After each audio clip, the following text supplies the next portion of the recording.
Thanks for the fired up, homie.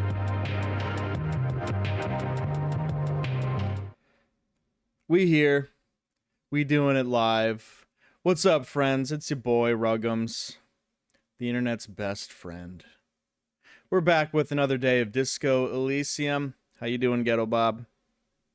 Hope your workday is going well. Yeah, I just couldn't stop thinking about this game. Eating a sandwich? Hell yeah, dude. Hell yeah. Couldn't stop thinking about this game. It actually kept me up at night. So yeah, let's get it. I don't remember what I was doing, but I do know I was doing it really, really well. I never interacted with this. Just like the protagonist. Hell yeah. I'm living it as well as I can.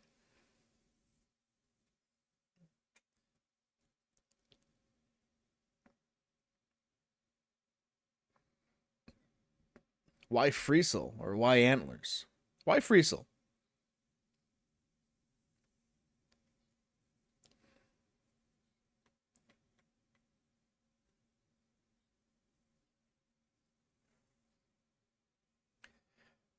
Hell yeah.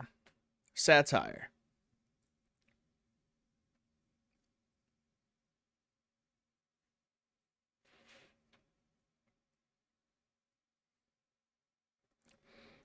Flip through these pages, baby. No game volume. Thank you for catching that. I, for some reason, forgot to unmute the desktop audio. We should have audio now. To your disappointment, there aren't any full-color pictures to direct your attention. Just column after column of closely set text, interrupted occasionally by little doodles in black and white. Yeah, the VA is amazing, dude. After rifling the pages with your thumb several times, you return to the table of contents. The magazine is divided into several sections: international developments, Kunst und Kultur, and local concerns. Just inside the cover, there's also an editor's note. An editor's note, you say? Let's read that. Comrade, as you know, this journal takes its name from Mazov's immortal expression, Du cristal à la fumée. This was his way of describing the way the rigid, crystalline structures of capitalist ideology turned to smoke under communism. But, like the structures of capitalist ideology, we too are at risk of going à la fumée, unlike many publications which are content to spoon-feed their readers reassuring drivel. La Fumée is committed to telling the radical truth, even when that truth may drive away potential subscribers. God, I could listen to this, whoever this particular voice actor is, I could listen to them say anything, I think. So please, if you value our radical Mazovian perspective on contemporary politics, culture, and international affairs, please consider subscribing today. Yours in struggle, the editors. Kim, I think this is a communist magazine. What do you expect? It was laying around the office of the Debarders Union. They're probably bankrolling the thing. You flip back to the front of the magazine. The table of contents unfolds before you. What is Kunst und Kultur? It takes a moment, but gradually it dawns on you that Kunst und Kultur must mean arts and culture. Ah. As you leaf through this section, you come across several reviews of recent radio plays, as well as a brief artist spotlight featuring a local artist identified only as CS. Hell yeah. The main feature, though, is a long essay titled Tip Top Tournée, a critical Mazovian perspective. Read the profile of CS. Just a moment. What is this tip-top tournée? Sounds dull. What's this tip-top tournée? The actual article is surprisingly light on details, but after skimming a page or two, you gather that it has something to do with motor carriage racing. If you don't follow it, you only ever hear about the ludicrous sponsorships and obscene death toll. Huh. Well, what do the communists have to say about Tip Top? You think you're settling in for a relaxing recap of the most recent season, maybe sprinkled with some nice anecdotes about a few of the more colorful drivers. Instead, you find yourself skimming a 10,000-word feature about all the politically problematic aspects of Tip Top Tourney. Oh my. Wait, what's wrong with Tip Top? Where to even start? For one, there's the crass commercialism of its sponsorships. And then there's the practically criminal emphasis on deadly motor crashes.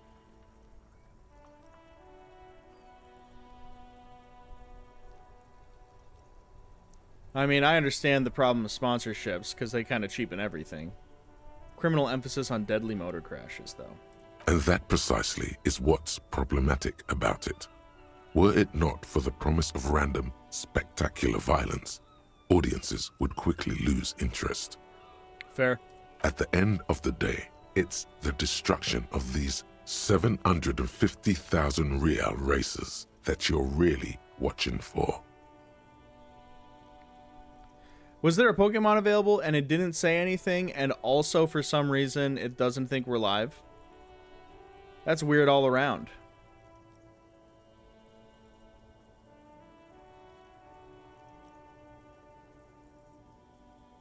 Huh.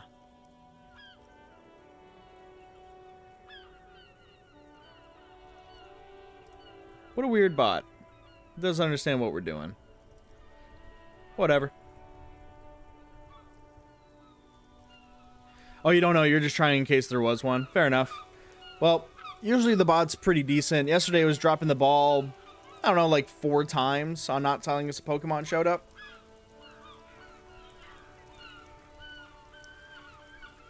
No, I'm pretty sure I like it for the racing.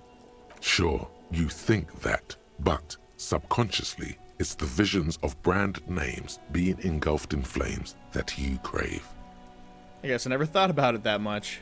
That's because you haven't been reading critically. But don't worry.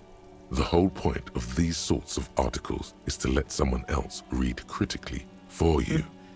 Tim, this article says that no one really watches Tip Top Tourney for the races. Oh, come on. Can this article read your mind? It seems to think so. A certain kind of young man reads 1 or 2 books and suddenly thinks he understands the secret structures of reality. I know exactly that kind of young man. If I had to wager, I'd say they've never even seen the inside of a motor, much less a motor race. I take whatever they write with a large grain of salt. Fair enough. You flip back to the front of the magazine. The table of contents unfolds before you. What's in international developments? This section includes a long, tedious critique of the latest round of free trade negotiations between the EPIS nations and the Free State of Seminine. Okay. You also skip over an article about heavy fuel oil smuggling along the Messina border, something about bear wrestling in Samara, book riots in Yugograd. Face it, you really aren't interested in foreign affairs. You're not even sure where most of these countries are. Or even what they are. You flip back to the front of the magazine. The table of contents unfolds before you. What about local concerns, huh? Let's see what's in there. Unsurprisingly, much of this section is taken up with articles declaring unqualified support for the dock workers' strike. Alright, that checks out. You skim the headlines. Paint the harbor red and white. Martinez tames the wild pines. A city in revolt. First we take Martinez, then we take La Delta. Right on. Finally, there's a brief article by the writer, G. Martin, accusing the owner of the Capeside Apartments of illegally attempting to evict certain communist tenants simply for not having paid their rent. Damn communist, should have killed the lot when he had the chance. If it weren't for Wild Pines, all those moochers would be out of a job. Charging rent just to live somewhere is pretty outrageous. Wouldn't it be better for everyone if labor and capital could reach some reasonable accommodation? Charging rent's pretty outrageous. The writer G. Martin remarks dryly that capitalists love wealth redistribution, so long as it's only redistributed upward. And that's just true. You flip back to the front of the magazine. Alright, we're done. we're done with that. Let's see. They'll be there tomorrow. Oh, I should ask him about that now that we're done inspecting the body. All around you, rain falls on the great city of Revachol. Rain drips from the eaves and floods the gutters, washing the filth away. The spring thaw must be here. The snow is melting. What am I doing? Looking up at the sky, cold water dripping from your hair. What do I see? Grey sky like great battleships, clouds colliding with one another. Rain falls down on the world. Alright. How does it feel? Humid. Your coat shields you from the rain while the city shivers around you. I think I already know this, but let's see what Shivers has to say about these thoughts. Sheets of rain over the water. A flight of stairs leading into the ocean. Wave after wave washing the coast of Martinaise, with its motorboats and gently swaying reeds. The ruins of a half-sunken sea fort crumble on an inlet beyond the Bay of Revachol. Ghosts rise into the sky. Who are you, ghosts? What's down the shore? Run your fingers through your dampened hair. Let's do that. Your hair is an oily mess flecked with ash from neighboring coal plants. Smokestacks rise somewhere in the distance. What's in the east? The great gates of the industrial harbor are locked. A chill runs down your back. You shudder like an animal trying to shake water from its hide. Clench your teeth to stop shuddering or shake your shoulders again. Let's clench those teeth. Behind the gates, heaps of supply crates, red and blue metal shipping containers, slick with rain. The Greater Revachol Industrial Harbor is an artificial mountain range. Immense wealth resides within, and immeasurable poverty in its shadow. And beyond that? La Drusienne, King Dries passenger harbor. Cruise ships flanked by dock arms. Cranes watching over the mouth of the river distributary. What's across the distributary? Couronne, the lower middle class. Distributary after distributary cuts the city blocks in half. 7-story buildings trail off into the rain. And what about beyond the Quran? A silvery curtain of rain over the houses. The class divide. How about the north? Capeside apartments. Tower blocks crowd one another. 4.46mm bullets still lodged in their war-torn stone walls. Hallways collapse from the mortar hits of a war that was lost long ago. Clotheslines go to waste in the rain. Radios play. And what's closer to A here? yard. Rain falls onto the roof of a woodshed. Coal leaks into a puddle beneath a dead man's feet. He swings from a tree, bloated. Droplets of rain slip from his cold cheeks. And what's in the south? A traffic jam. Rain thrumming on the roofs of motor vehicles. Inside, drivers watch water streaming down their windshields. The statue of a king shudders. He too is cold. The canal bridge has been raised. And what's on the other side of that? The road ascends. A raised motorway loops above the ghetto. Beneath its concrete columns, a sea of rooftops, woodwork, and tar stretches northward. 4-story buildings as far as the rain can fall. The snows melt in Jamrock. I don't like that one. Where the hood at? Why am I not there? Or shudder, look further. Let's look further. In the rain-swept distance, above the rooftops of Jamrock, a repurposed silk mill stands perched above the motorway exit. Precinct 41 hunches. Oh, Wild in the Wismer rain. appears.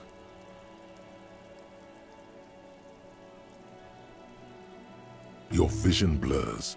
You wipe your face with your hand. The rain stings your eyes, making you look up and blink. What's above? Coalition aerostatics hang like apparitions under the cloud cover. Way up there, where rain forms, rotors flutter silently. Your sight clears. Motherfucker. This rain will not let up anytime soon. At least we are dressed for it. Let's keep moving. Let's see. I don't think I've actually properly inspected the body yet. Because I looked at it a little, but then it was like, you might vomit.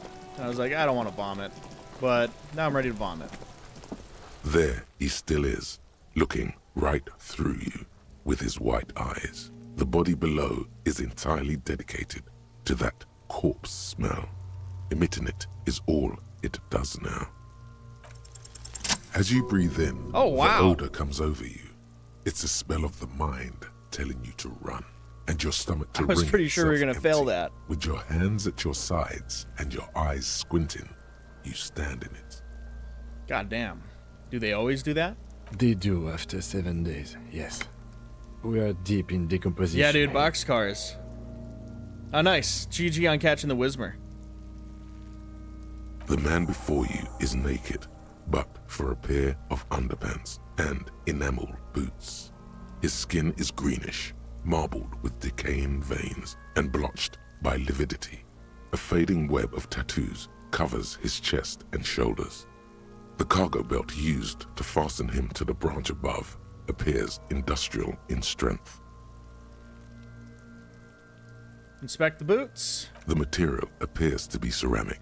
Its clean white stands in stark contrast to the decaying flesh above the knee. The man wore thick polymer socks, probably for padding. A fine array of interlocking plates covers them. Delicate and fragile, they feel alien to the world around you, out of place somehow. These are clearly not boots. They're armor, possibly part of a larger set. These aren't just boots, are they? This is the armor he was stripped of. Indeed. Technically speaking, these are sabatons, not boots. Alright, fair enough. What kind of armor is this exactly? Ceramic plate. Zirconium dioxide, most likely. This is where the make would be. Where? Under the hill. Fair weather. Fair weather model T500 VE. I'm guessing that's vitreous enamel. This is advanced stuff. The material looks out of place here. It is. It's expensive. The lieutenant draws a line in the condensation on the ceramic with his index finger. We've requested similar material for our tactical units for years now. The constabularies deemed it too costly. In that time, we've lost 6 men to semi-automatics. How much are we talking about? For a full set, about 4 years of wages. Ka-ching, baby! By catching, do you mean let's not log them as evidence? Let's steal them? What was that about the constabulatory before? You need to push some buttons if you want to recruit the lieutenant in a conspiracy. Nah, that's not what I meant. Of course. The lieutenant nods often. It's part of his unplastic expression range, communicating both professionalism and sarcasm. This time, the latter. Fair enough. Sarcastic with his of course and nod. So where's the rest of it? Scavenged by locals? Piece by piece. He's been out here for 7 days. It would be odd if they didn't. We should keep a lookout for these species. The armor could yield information.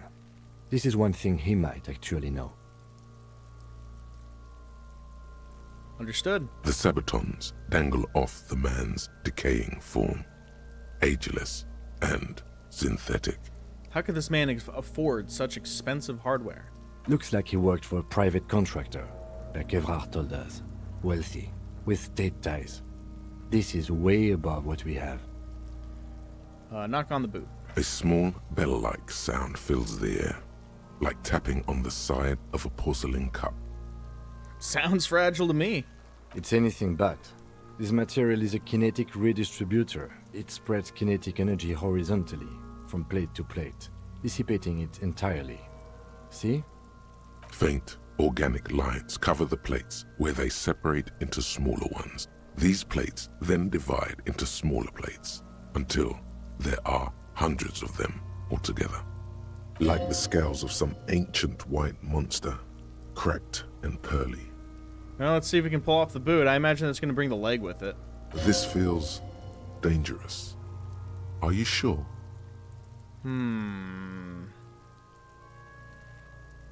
No. The sabatons dangle off the man's decaying form.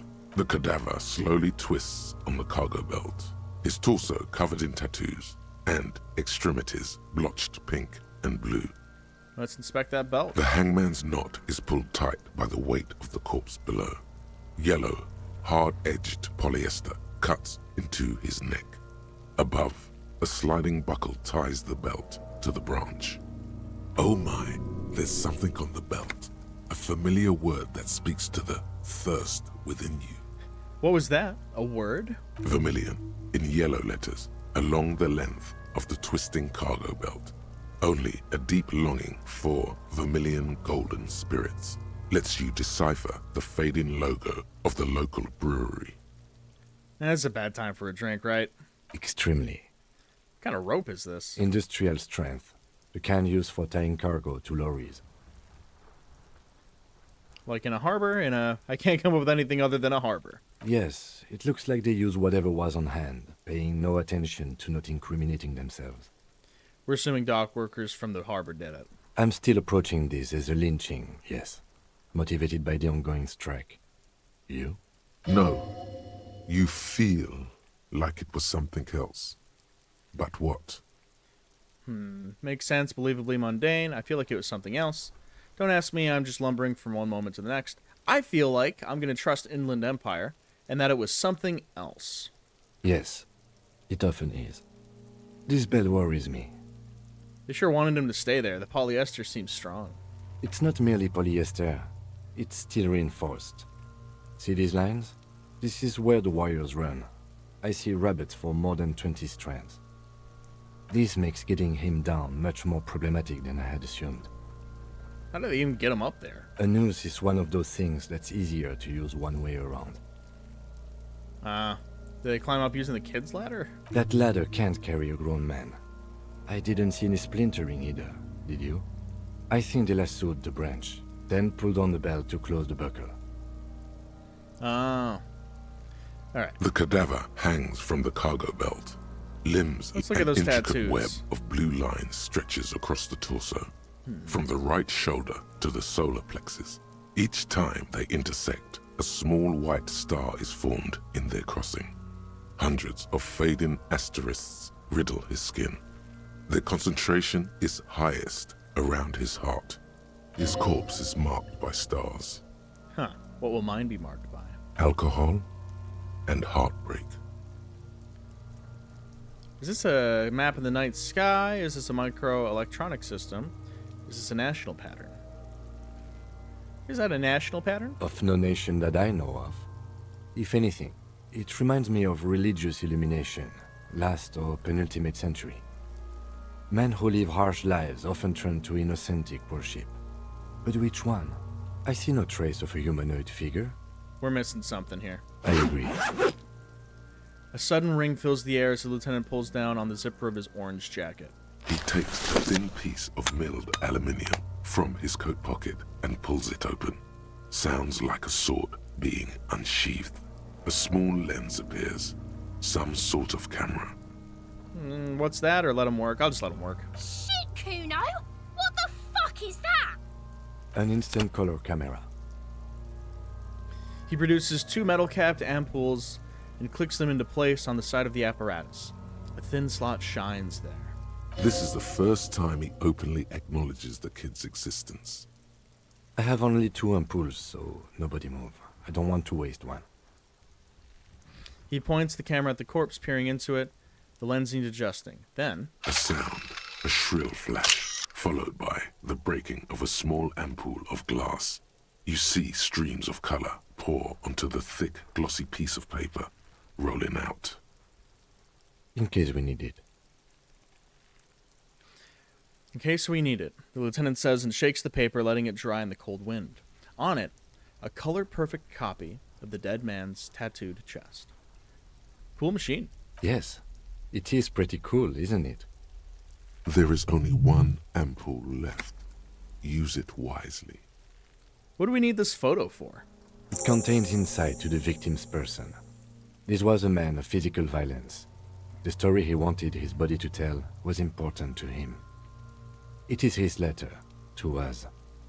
Now, if you could find someone to decipher it. Can I have it? I should look at it later without the corpse smell. Sure. Just don't lose it.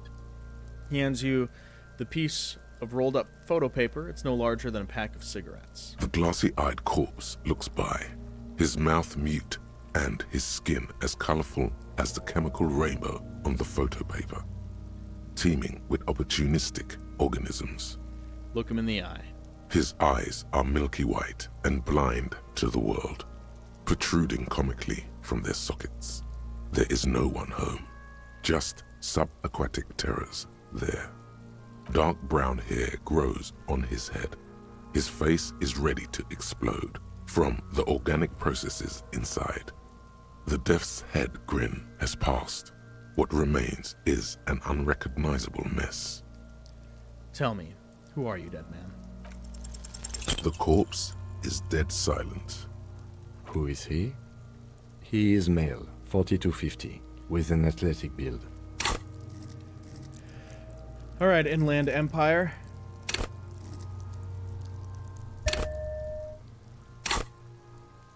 Tell me who you are, dead man.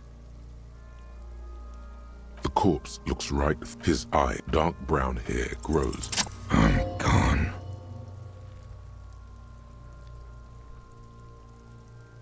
I can see you're gone, but who are you? I'm a joke. Look at me. You are now, but who were you when you were alive? A killer. A motherfucker. And a killer. Now this is that good shit. Being able to to interrogate a corpse. Oh my god. I have another question for you. Go ahead, Coppo.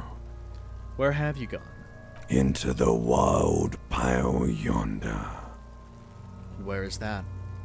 In the past. Way out in the west. What is happening? What do you mean? I'm talking to you. It's the power of your Black frothy liquid starts bubbling on his lips. imagination. Right on. Yeah, man! Don't be crazy! Inanimate objects and dead people can't really talk to you. Your wild imagination is doing this. Ask some more of those questions you love so much. Necktie, chill out. He loves those Why do I love questions so much? because you're a copperoonie. Look at all of them go. Do you want more questions? Give me questions. Give me a comical amount of questions. Coming right up, copperoonie Rooney. This is getting upbeat now. Who killed you? Love did me in, Brother Copo. It was love all along. Is my name Rooney? Fuck no. You're no Rooney. Rooney is not who I am. I'm Harry. Yeah, I'm Harry Dubois. No, you're not a Harry either. You're a motherfucker. That's who you are. Rooney the motherfucker. Why do I feel like I've forgotten something terrible? Because you have. Fair enough. Can you ask me a question? Sure, Lobo. I can ask you a question. Why are you doing this? What? Looking at my face, motionless, looking into my eyes, standing here. Why are you investigating my murder? Oh yeah, no. I learned it last night towards my first conversation with the union leader. He called me Mr. Dubois, and then he started calling me Harry, and it was pretty easy to piece together. Why am I investigating the murder? Ooh, a wild probopass appears. Why am I investigating this murder?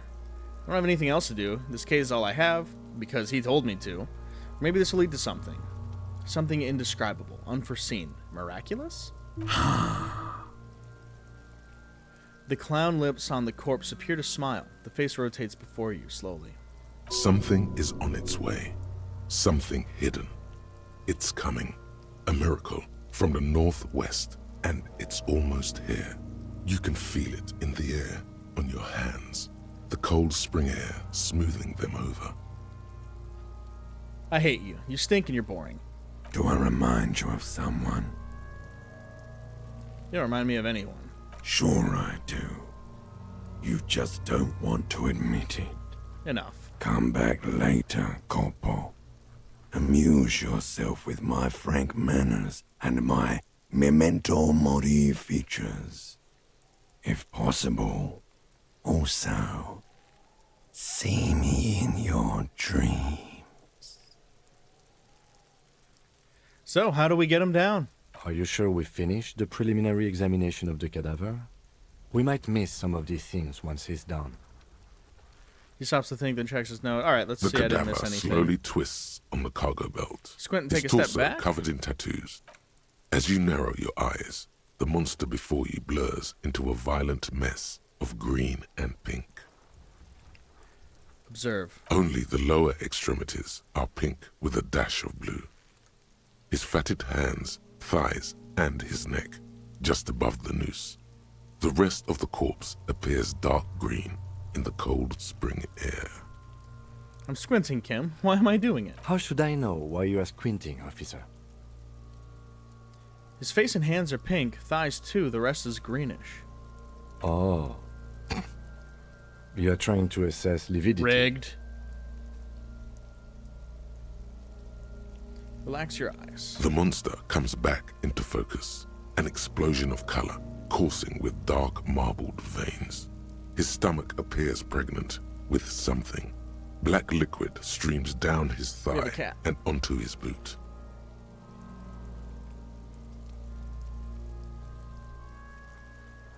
Hey. He's just off camera, but I promise there's a cat here interrupting me. So, what do you think?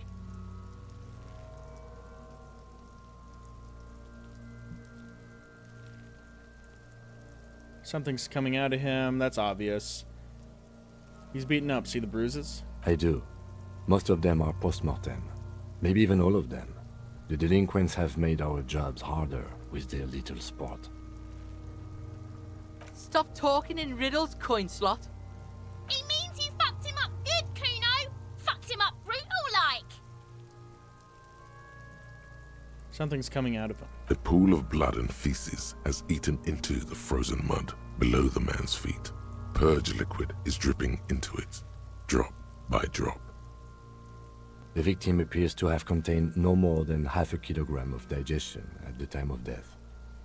The fuck he saying? Talking about shit.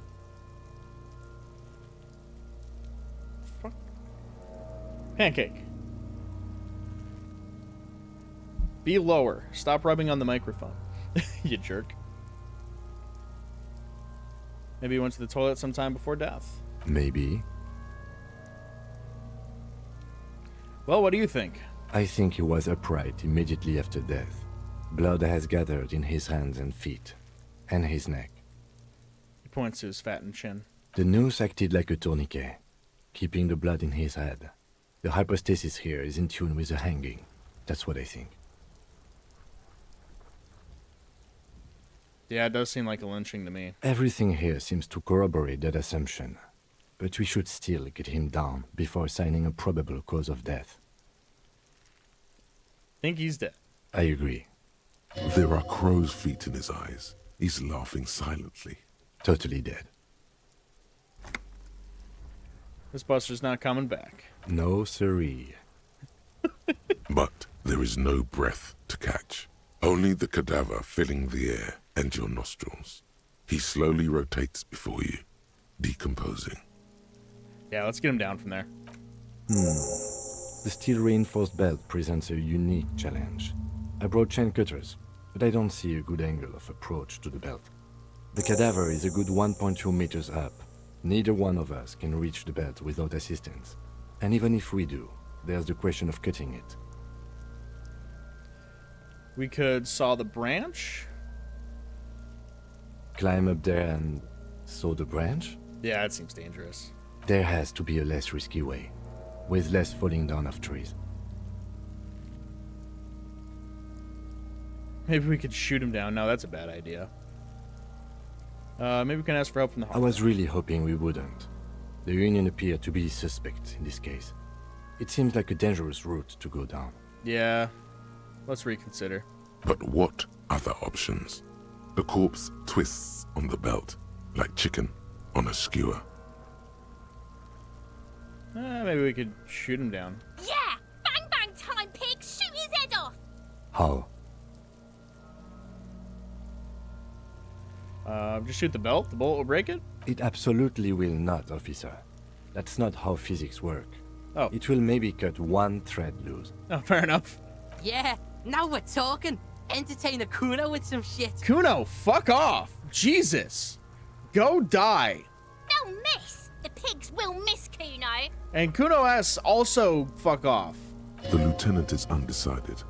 On one hand, he wants to shoot some gun. On the other, it's an awfully stupid idea. It is an awfully stupid idea.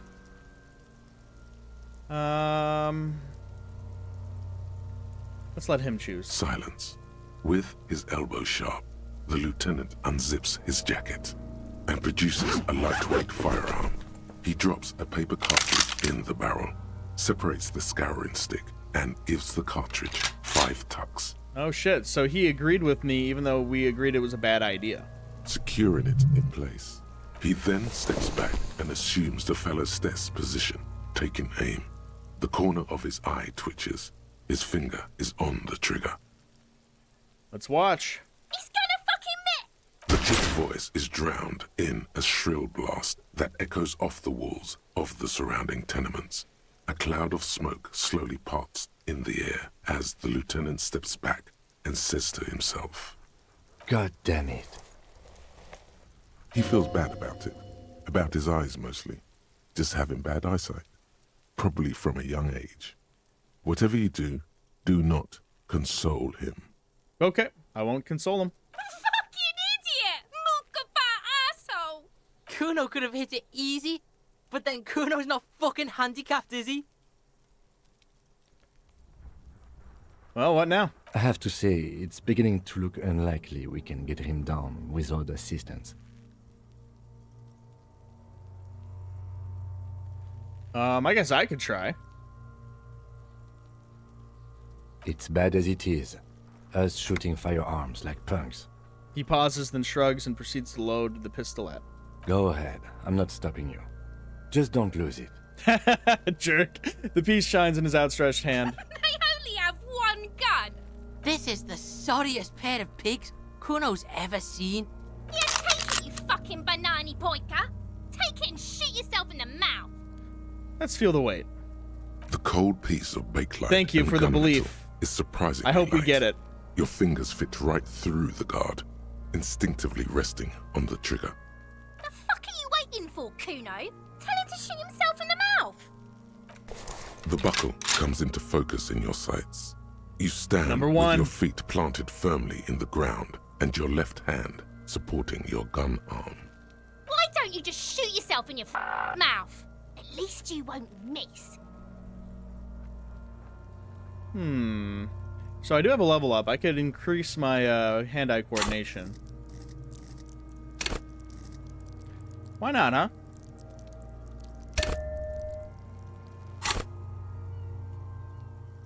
%.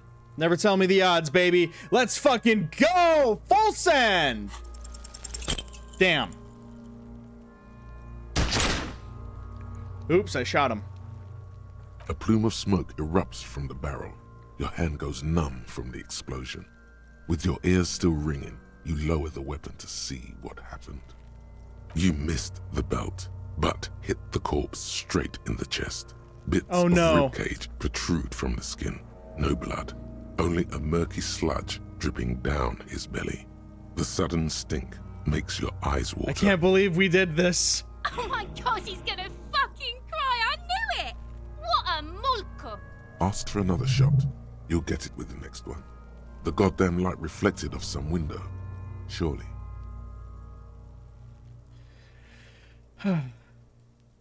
There's something wrong with your weapon, Lieutenant. It keeps missing. The armistice is sufficiently precise, officer, especially at close range. He takes his sidearm from you and holsters it. It's not the gun's fault you can't shoot. It's your pig hands. Pigs don't have hands. They have, like, fucking hooves or something. Kuno has hands. Kuno can shoot that shit down for you.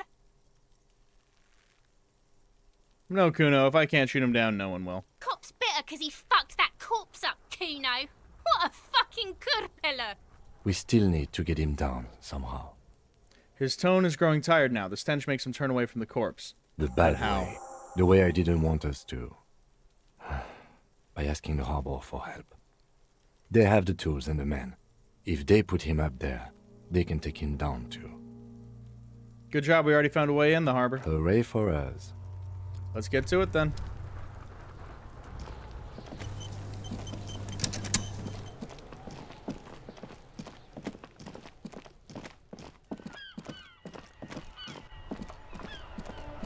Alright, well, I guess, should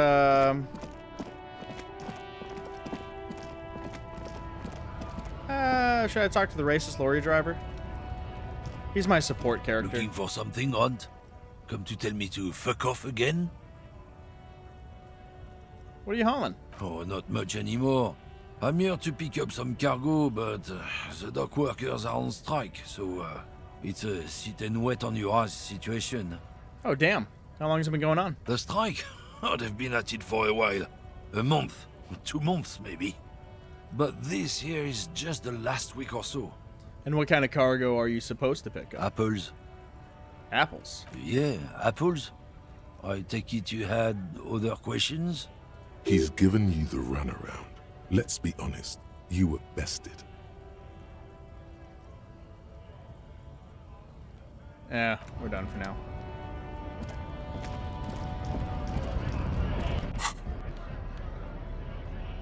Got the photo tattoos. Okay, that's just a new thing in the inventory.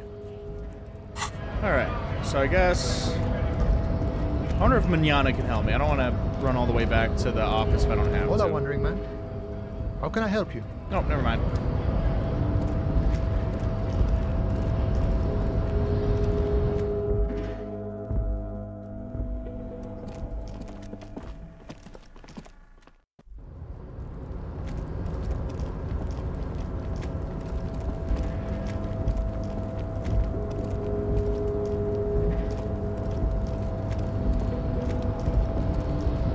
Yeah, I guess I'll see if the fellow over here can help me out.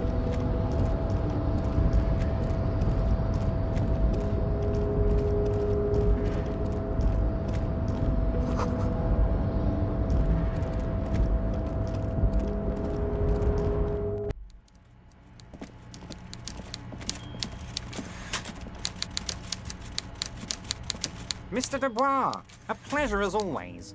You don't have to sit down this time, since you've already sat on that chair. Could you help me get a dead body down from a tree? You might have noticed there's one hanging on a tree behind the hostel cafeteria. Did I get into the shipping container in that last area? No, I hadn't yet. I had assumed it was empty as I had been told. I was considering doing it anyway, though. Oh my. Don't take this question personally, but why would I get involved in this matter? Mr. Clare, the man was hanged with a cargo belt. A steel-reinforced cargo belt. It's safe to assume the Union had something to do with the murder. Besides, getting the body down would benefit all of us. It's a stain on the neighborhood. You tried everything because good story. Yeah, that's fair. You're a community leader. Help your community out. I can certainly see how having him up there might start affecting some real estate values. He licks his fat lips and smiles. But of course, all joking aside, I am going to help you. He picks up the handset of a radio phone to his right, then clicks a button. Jean-Luc, my boy, I'm sending 2 police officers down. They have a dead body in a tree problem they need help with. Namely, they need it to be taken down. And Jean, please take it easy with the race science. That's a yes to getting the body down, no to the race science. He hangs up and turns it back to you. Oh, we got a wild rufflet. You can find Jean-Luc down at the gates. He's the big, impressive one. You know, tattoos, muscles, ethnic looking. Can't miss him. Great guy. All right.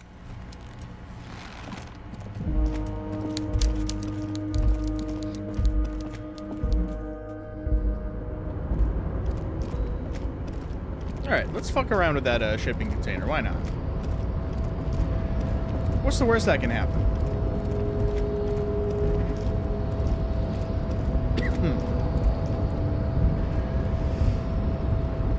Oh, I missed the click. A rusting control panel with several knobs. Marsh. On. Arrête. Off. On? With a loud grind, the crane shifts overhead, moving a massive metal container through the air. Okay.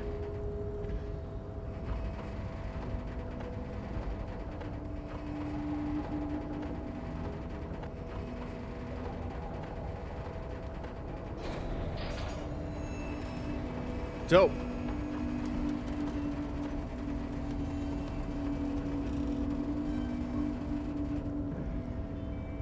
And, with a surprisingly quiet thunk, the crane places the container down. This crane was built with a purpose, which has now been fulfilled. To move this. Hey, you caught the container. rufflet. GG. What's inside the container? Who can say? All you know is, it's special.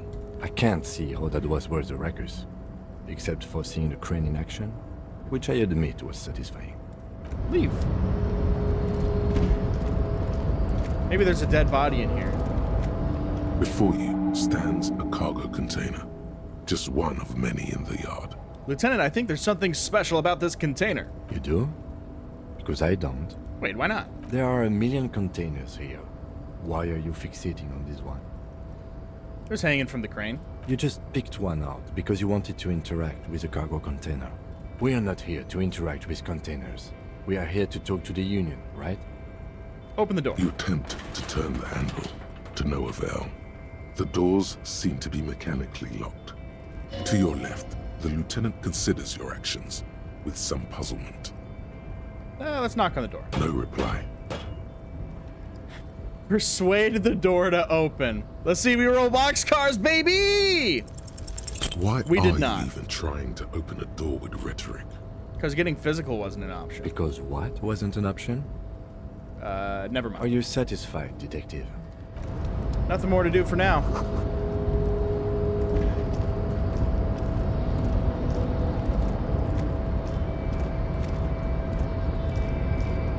Oh. Excellently shift tabbed. Curse you, Steam Overlay. I just want to sprint and also see the interactables in the area. Oh, wrong way.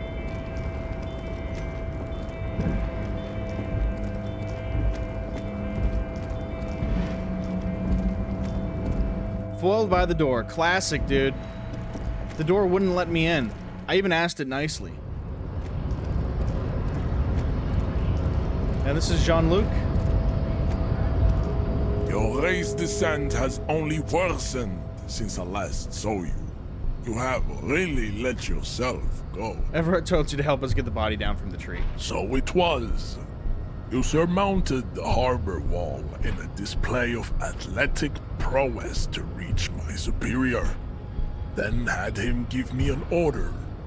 I salute your cunning, and I will remove the body from the tree with my bare hands. Right on. You're so noble, Measurehead.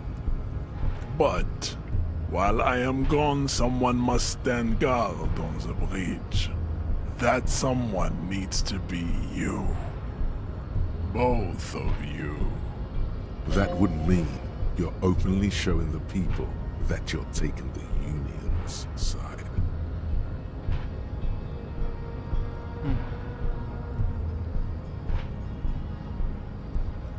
Lieutenant, what if we don't want to do that? This is the uncomfortable result of not taking it on ourselves.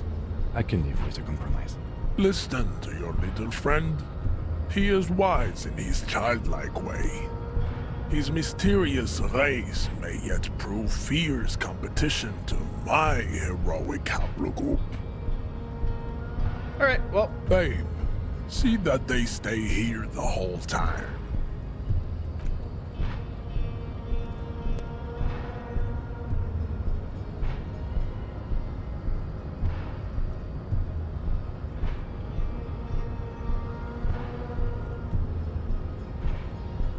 The woman's gaze follows Measurehead as he leaves. Pancake, you don't need Warhammer miniatures.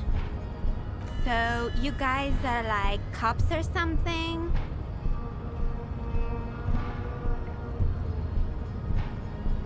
Yeah, we're the law around here.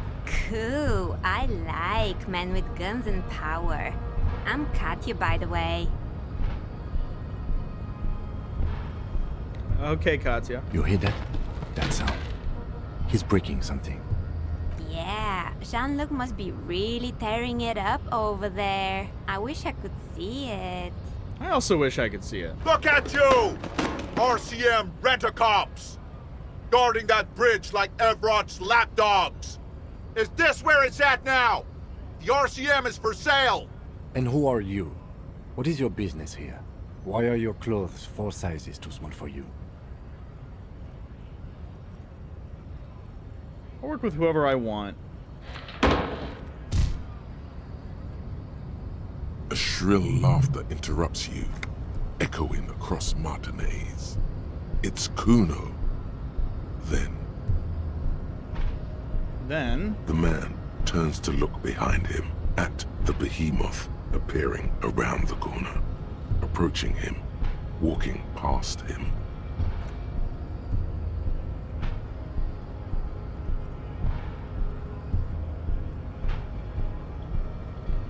All right, we've done the thing.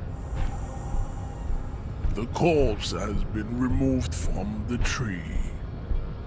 Stand down and congratulate yourself. You have sided with Ray's victory today. Thank you for your cooperation, Measurehead. Farewell, ham sandwich. You are a Union man from now on. Mazovian Socioeconomics.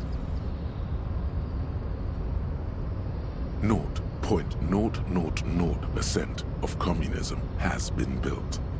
Evil, child-murdering billionaires still rule the world with a shit-eating grin. All he has managed to do is make himself sad. He is starting to suspect Krasmezov fucked him over, personally, with his socio-economic theory. It has, however, made him into a very smart boy with something like a university degree in truth. Instead of building communism, he now builds a precise model of this grotesque, duplicitous world. Right on. Lose out on visual calculus and authority. Damn.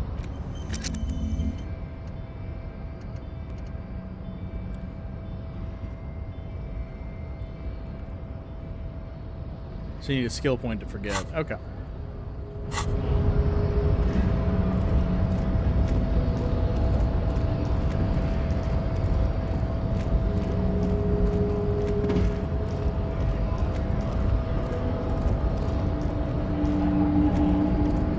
Go.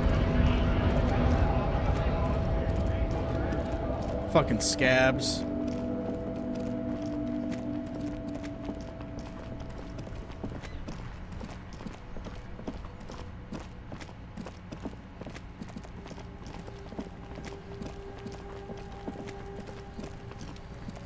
Well, there's our boy. The corpse lies on the ground among the remains of an absolutely demolished pinewood branch. It's gently laid on one side. Well, it's down. Mr. Measurehead has done a good job. Nothing is too broken or compromised. The victim is ready for a field autopsy. A field Yes. autopsy. 1. Investigation of the scene. 2. Initial examination of the victim. 3. Field autopsy. 4. Transportation of the body to the morgue. We are on number 3. Right on. The fuck are they on about? Cop's gonna cut his shit up. Got it. The lieutenant adjusts his glasses and takes a deep breath. All right, what exactly is Come a on, field officer. autopsy? You know what a field autopsy is. You've done 100 of them. Let's get in There there. truly is a time for everything, even for yellow gardening gloves. However, they are lacking hygienically. I suggest you get in there in limited capacity. I don't know. What do you mean? I mean when I need you to. Until then, I should handle physical contact, and you should take notes. We just fill this in, right? That's right. All right, open the ledger on the The dead form. man stares in silence as you crack open the ledger. The bright red paper is covered in boxes and lists, describing the condition of his skin and organs in 3 parts. Above those, an 11-field info form needs filling out first. It begins with Begin. 1. Assistant. That's you. HDB. the corpse is indifferent to your scribblings, just lies there. The next box says 2. Coroner's case number. KK57-0803.0815. Write it down. Next. Name. NA. Next. Date of birth. NA. Age. Roughly 50. Right about 50. the corpse looks ageless, like meat on a hook. Race. Mondial. Write it down. The pudgy mess of curdled meat looks neither mondial nor anything other. Sex. Fucky, fucky! Fuck off. Male. Male. Pigs can have sex. Right male. Nor does he look male, with his pregnant belly and indistinguishable face. Date of death. We're still going with March 4th.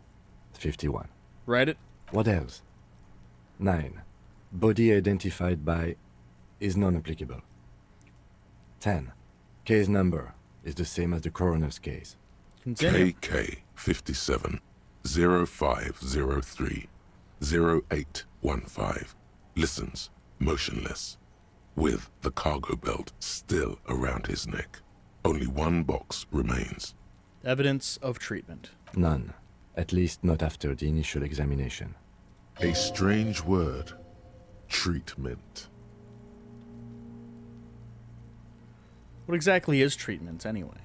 Interfering with the body's position or wounds post-mortem. Agreed, no treatment. A silent nod.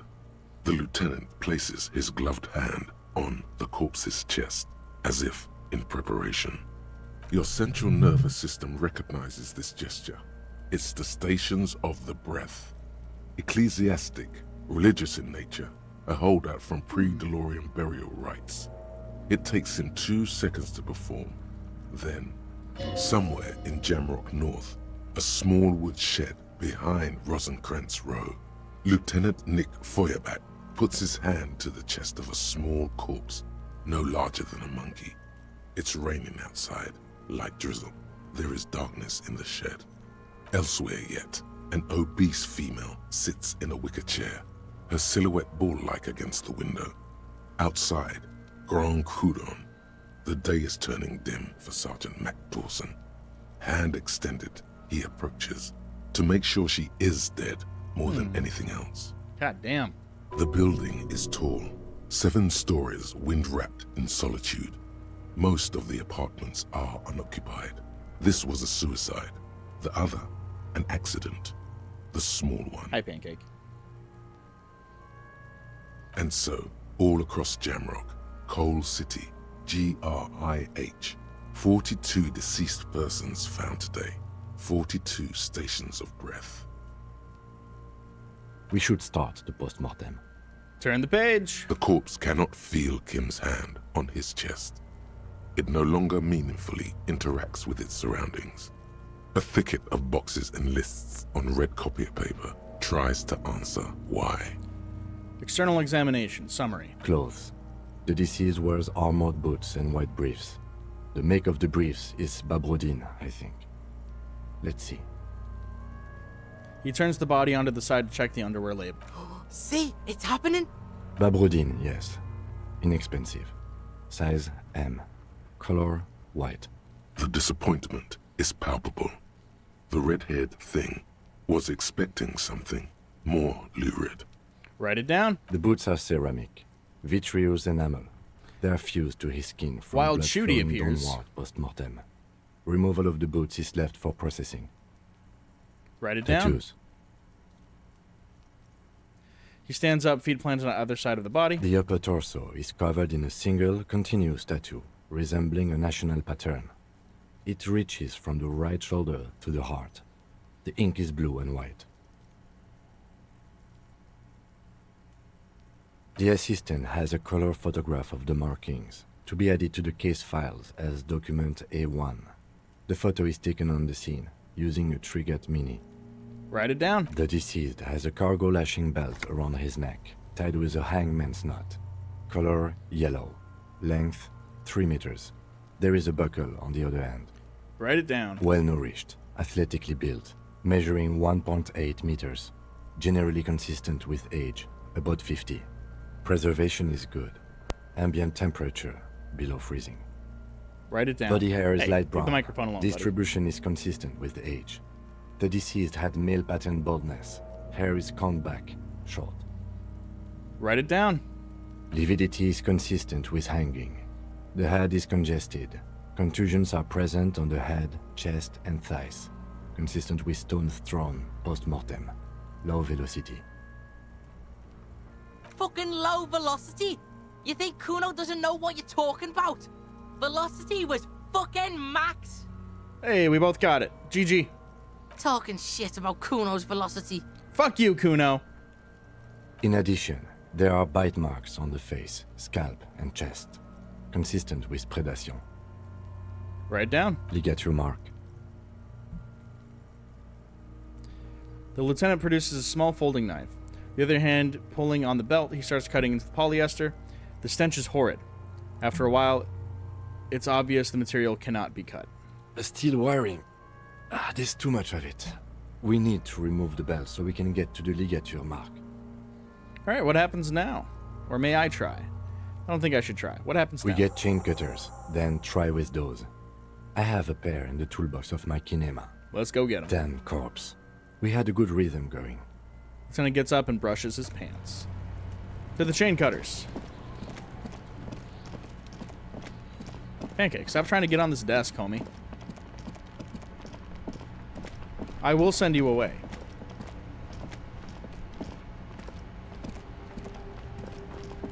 Inside, you see a set of steering levers, a radio microphone, a metallic drawer slides out from under it. The handles are long and sleek. Snap, snap, go the cutters in your hand.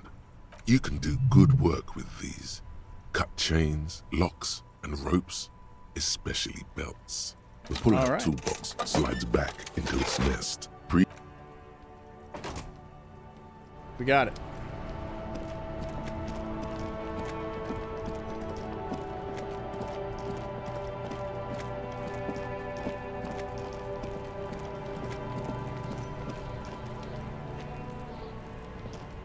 The rotting man lies on his side with his eyes looking straight through you. His body is supine and open to intrusion by autopsy. You gotta go. Goodbye, Pancake. You couldn't handle the responsibility. The lieutenant adjusts his glasses and takes a deep breath. External examination. Now that we have the chain cutters, let's cut the belt. Mm-hmm. Cut with as much precision as you can, please. See, my pig is gonna fuck his head off. No, he ain't. Your pig's a boring fuck. All right.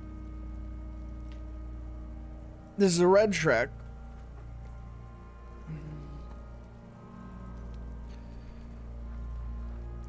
Cut the belt off, physical instrument. Now, should I just upgrade that? Why not? 58% chance, let's go. After some deliberation, you sink the cutters into the knot tying the belt together. You squeeze the rubber handles together, sweat forming on your brow. Ah, the cat disappeared, like cats do. Oh, wherever he is, I hope he isn't fucking shit up. Press down. Snap. The knot is slashed. Another cut and the belt falls apart like a flower bouquet, revealing the dead man's neck and the dark red ligature mark around it. What's going on in here?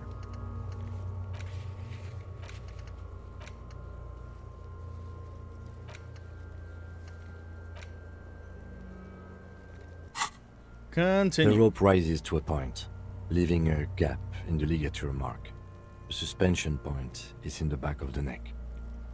The lieutenant has kneeled closer, running his finger along the dark red groove until there is a gap. as it ought to. This is where its grip on the curdled meat is gentlest, pulling up. Hemorrhaging is observed on the skin, above and below the ligature mark. The mark is well pronounced, consistent with a drop from 1 or 1.5 meters. Write it down. Chest is intact, normal contour. Abdomen is protuberant, pelvis intact, genitalia... He pulls down the man's underpants, and Kuno's gonna fucking chime in. No! Let's get out and see! I fucking knew it! This is clearly what they've been waiting for, ever since the autopsy began. The lieutenant is trying to make it as boring as possible. Genitalia is male and unremarkable. No evidence of injury. Write it down and move on. Back is symmetrical and intact. Upper and lower extremities are intact, but asymmetrical. There are combat injuries on the right hand, thigh, and hip. In addition, I see smaller, residual scars, too numerous to count, covering about 30% of his skin. Write it down. Last item, hands. He takes the man's right hand in his, inspects it, then moves on to the other hand. Hands are clean. No sign of a recent struggle. Were we expecting any? I was. Maybe I'm just not seeing them. Honestly, this stench is making it hard for me to think at the moment. Write it down. Ooh. That's all for the external. Well done. What next? Internal examination. Summary. Central nervous system. I have nothing. Do you have anything on this man's central nervous system? You don't even have a joke. Nope. Right, NA. Musculoskeletal. Purge fluid is coming from the mouth. Not injury related. Eyes and tongue protuberant. Hyoid bone. Let's see. With his eyes almost closed, the lieutenant puts his hand on the dead man's throat and begins to massage it, gently. A rotting smell erupts from the mouth. Purge fluid runs down his lips, black and viscous. Ugh. Yeah, jack that fucker off! The hyoid bone is fractured. The rest of the musculoskeletal system is intact. Unremarkable. Write it down. Respiratory system. Back hunched, as if in prayer, he begins to pry open the dead man's jaws. He stops to exert more force. Both hands are used. Oral cavity shows no lesions. The victim has received dental implants, possibly after a combat wound. Mouth swollen. Hemorrhaging present in mucosa of the lips and mouth. From here, it looks as though the clown-faced man is screaming. The tendons of his jaw are torn apart. Hyoid ripped from the force of the lieutenant's hands. Let's look inside that mouth, baby. No scream. No sigh of relief rises from the darkness inside. It's humid there. Sickly sweet air, unlike anything living. You feel like throwing up. Straight in that mouth. Let's go deeper. It's hard. You taste stomach acid in the back of your throat. A contraction. Your throat pumps a little something from your stomach and into your mouth. You're forced to swallow, just to keep looking. Inside, you see darkness. Just a mess of meat and darkness. F. There are ancient mysteries down there, Kobo. Ask me later. Hemorrhaging present in mucus. Lieutenant repeats impatiently. Let's go with the jaw of the mouth shut, snap shut before you. Write it down. Hepatobiliary. NA. Wait, why don't we have anything? Are you a hepatobiliary expert? I don't think so. Neither am I. Write NA. Same for toxicology and serology. NA. NA. Cardiovascular. The body exhibits heavy lividity. Blood has gathered in the hands, feet, and neck. Hypostasis is visually consistent with the hanging. Write it down. Gastrointestinal. He breathes a sigh of approaching relief. This is the last field on the list. He looks around the ground, the pool of feces there. Digested semi-solid food in stomach. Voila. He touches the corpse's bloated lower abdomen briefly. Write it down, omit the voila. What's next on the list? Description of injuries. Summary. Let's see. We have bite marks, contusions on the head and chest, and a ligature mark encircling the neck. You'll need 3 fields. Leave a 4th one too. What's the 4th injury field for? Nothing. Just in case. Alright, bite marks. Head, chest, and scalp bite mark injuries. Predation by birds has caused damage to the body. Odontologist does not need to be consulted. Write it And down. Your opinion, officer? Non-fatal post-mortem. Agreed. Next injury? Contusions. So, the scalp bleeds from a post-mortem head injury, a stone. The injury does not have the rim of an early inflammatory response. The perpetrator on the scene has confessed to causing it post-mortem.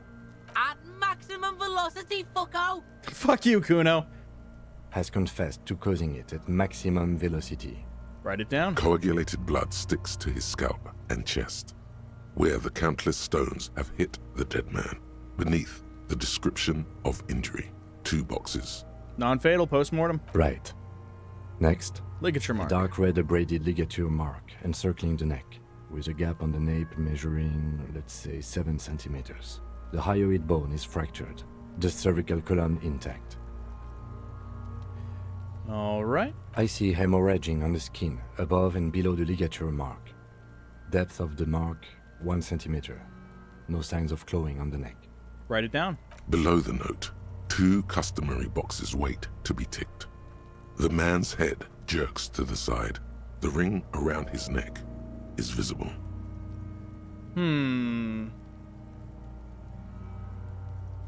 Opinion, fatal injury. That's it. We have established cause of death. It's not much, and it leaves much to be questioned. But it's a start. Right on. Let's wrap this up. I pronounce this field autopsy over. First, how'd it go? Well, we established probable cause of death. Some would say that's the goal of an autopsy. And what else? We were thorough with the list of injuries, too. We described them all in detail. What is there to say? Given the circumstances, it was a professional field autopsy. Oh yeah, well done, Master Detective. Maybe a drink is in order? Perhaps a drink is in order. Later, I mean. Now, you see, that worries me. You will die if you drink. You know that, don't you? You are proving a useful detective. The organization would miss you. Please get yourself together. The lieutenant from Precinct 57 thinks. Fair enough. What now? I need a copy of that autopsy form. Then I will drive him to Faubourg. We're about a copy of the page. For processing. He looks at the dead man one more time, then at the slip of red paper in his hand, then at the corpse again. He's thinking, did I miss something? You tilt your head, also looking at the corpse.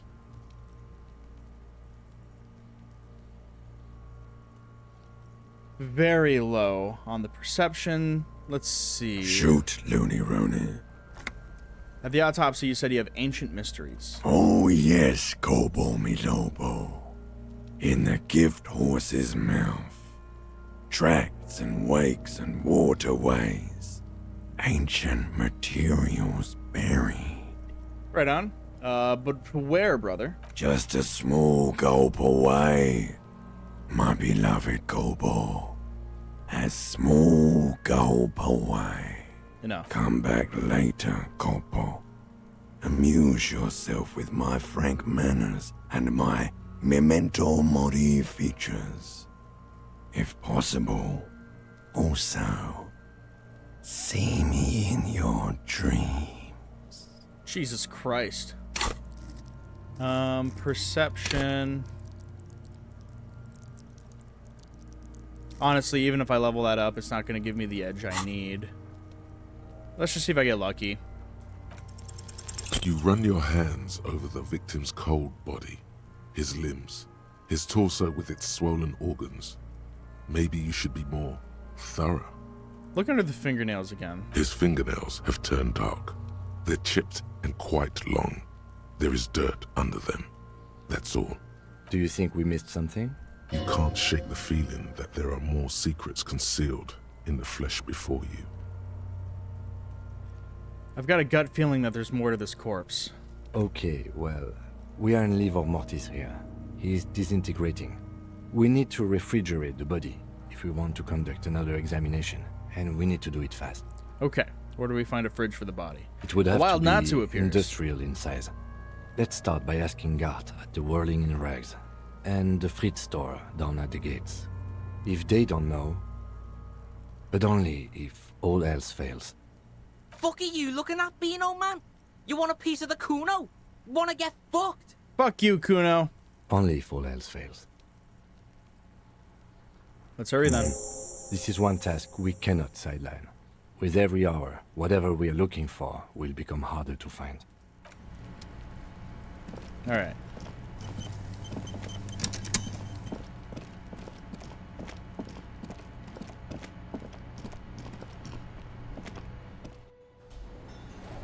Also, do I have any clothing that improves perception? Probably not.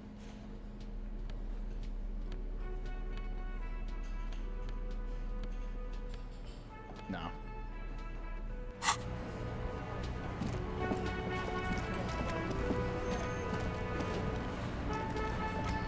Can I help you? Drugs can help with that. I need to find drugs. That's the problem. Here's your trash container key. Thanks. I hope you found what you were looking for. Found the victim's clothes. How strange. I certainly didn't put them there. Someone on your staff have put them there. Sylvie had the keys before I got here, and I can vouch for her. I can vouch for all my stuff. None of us would tamper with the crime scene. Shop has some, pawn shop might have some. I haven't found the pawn shop. Hey, you got it. Oh, I didn't even try to catch it. I forgot.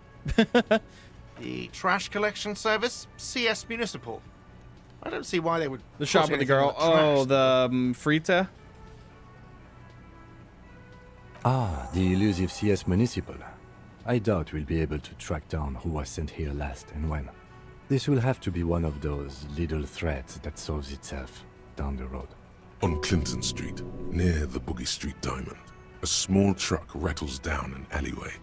It stops by a rusted trash container. Two men, their faces rough and swollen, jump out. They look at the container despondently. CSM is written on their backs. Thank you anyway. Thanks. Yes? And you seem to be in need of a fridge. Yes, yes. For the dead body. You want to put a dead corpse into my fridge, right? You nailed it. Correct him. No, we want to put a very important dead body in your fridge. I don't care. You're not putting a dead body into my fridge. Why? Because this is a culinary establishment, not a morgue. I can't believe you even asked me.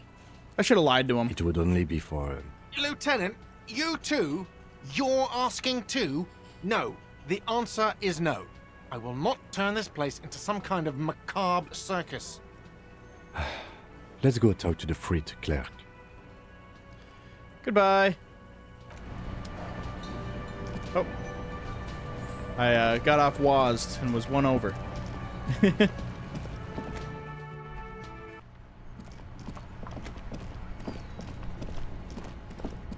If nothing else, I can level up perception and do some drugs.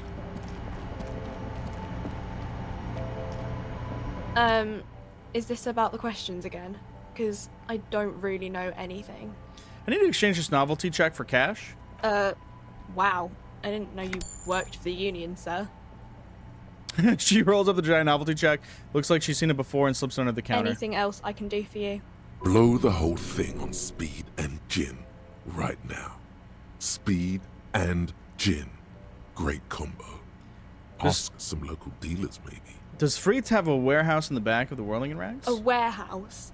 I don't know. Maybe. I don't really care what Frit does. This is important. She scrunches up her face into an expression of consummate adolescent skepticism. Fine. Frit doesn't have a warehouse. Just a little back room here. Okay? Do you have a fridge? Mm-hmm. Right behind you. You're right. This is a wicked fridge. Oh, you're a fridge, wicked. How do you store a corpse there? You're joking, right? Never mind. I won't. Yeah. Super funny. Can you tell me anything about this reality we're in? Reality?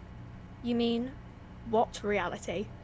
Economic reality or... No, I meant the physical reality. I don't know. What about it? Where are we? We're in Frit? No, I meant where are we on a larger as scale? mankind, or as a nation, or... Like, where in the world? We're in Revachol, like on the Insulindian Isola. Thank you. You're welcome. What time is it? I don't know. Look at the clock. It's right behind you on the wall. The clock shows the time at 10:09. The hands seem to be still. It's apparent the clock doesn't work. What is the revolution? When ordinary people take over the government and demand democracy. What about the one we had here in Revachol? Yeah, it happened like 50 years ago or so. Sorry, I'm not very good at this. At history, I mean. Coalition, what's that? Someone told me there is Our one. government? Oh. Or do you mean something else? Sorry, I really need to finish this article. Alright, I won't bother with this nonsense anymore.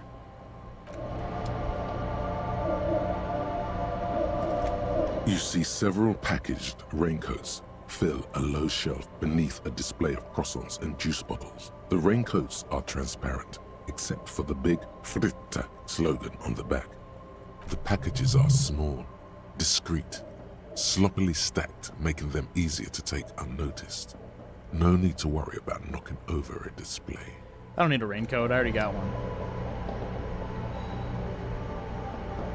Alright, well I guess I... Oh wait. A colorful display of cigarettes and alcohol bottles line the shop wall, inviting That's how you you buy closer. There, in that dark green glass, all in vain. The great flowing river of warmth, wine, alcohol, beer, alcohol, love, alcohol. Let's just take it all in. I'm obliged to inform you that both alcohol and cigarettes damage your health, but I guess you already know that. +1 intellect, -1 health. That doesn't help. Because I need perception. Do you sell any under-the-counter vices? No, Frit only sells legal drugs, like the law says. Alright, well I don't need any of that then. Because I need perception, baby.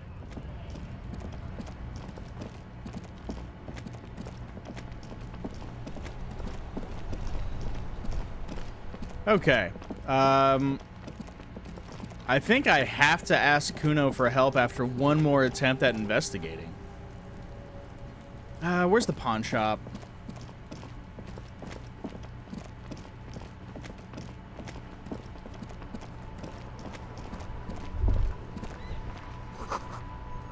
Maybe a sea monster did this to the plaza.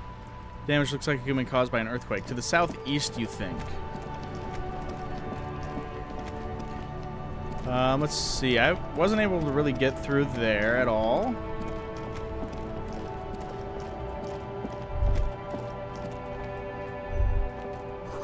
Sewer grate. Gateway to the River of Filth.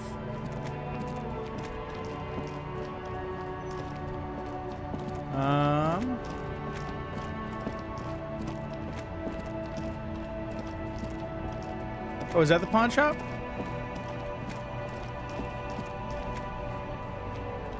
You see a Samaran street vendor it's a street vendor. surrounded by a motley assemblage of goods. When He sells realizes clothes. You're looking at him. Okay. His face breaks into a wide, welcoming grin. The name Sileng is embroidered over his breast pocket. Happy shopping, officer. Everything's cool here. Cool. Yeah, he sells clothes. Yeah, that's apparent. I can't go more southeast because it's all blocked off and shit. Because I've been over this way and there's just a statue and nothing else down that way. Maybe it's further down this way. I don't fucking know.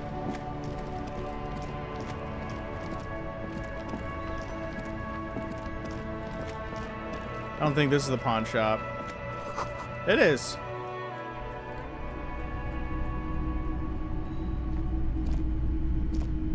It's not often that I see officers from the RCM in my pawn shop.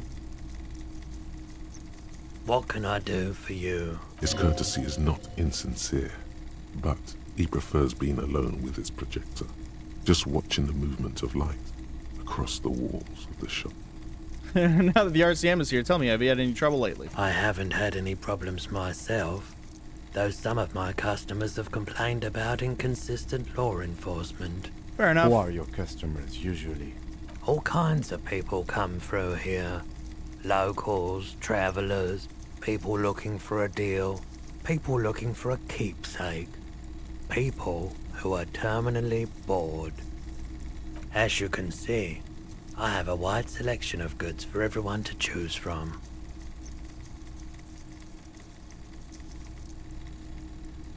Typical vacuous consumerist objects. It keeps me entertained. Entertained? He might be high. If he is, on what? Let's go. Okay. Damn! He definitely is high. Whatever it is, you've probably done it, and many other things besides. But you can't cut through the jumble of sensations to get to the answer. A guarded man like him wouldn't tell you if you asked out loud. Well, if I level up electrochemistry, then I can't retry the perception. So I think we're out of luck.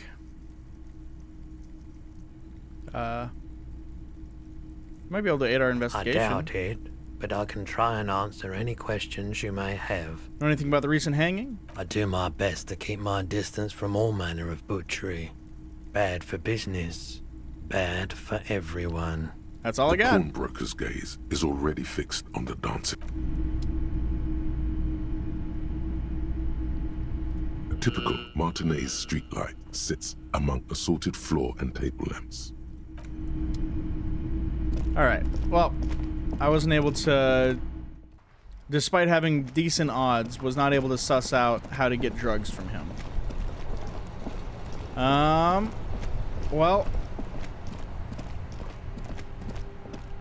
I guess we level up perception and hope for the best.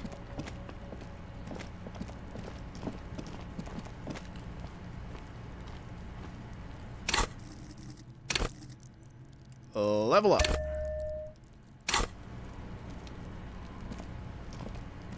The man is decomposing visibly now. Every hour, he looks less like a creature and more like a pile of intestines. The lieutenant adjusts his glasses and takes a deep breath. Let's do it. You really ought to wait until the cadaver is refrigerated. Digging around in this mess now is proving hopelessly difficult.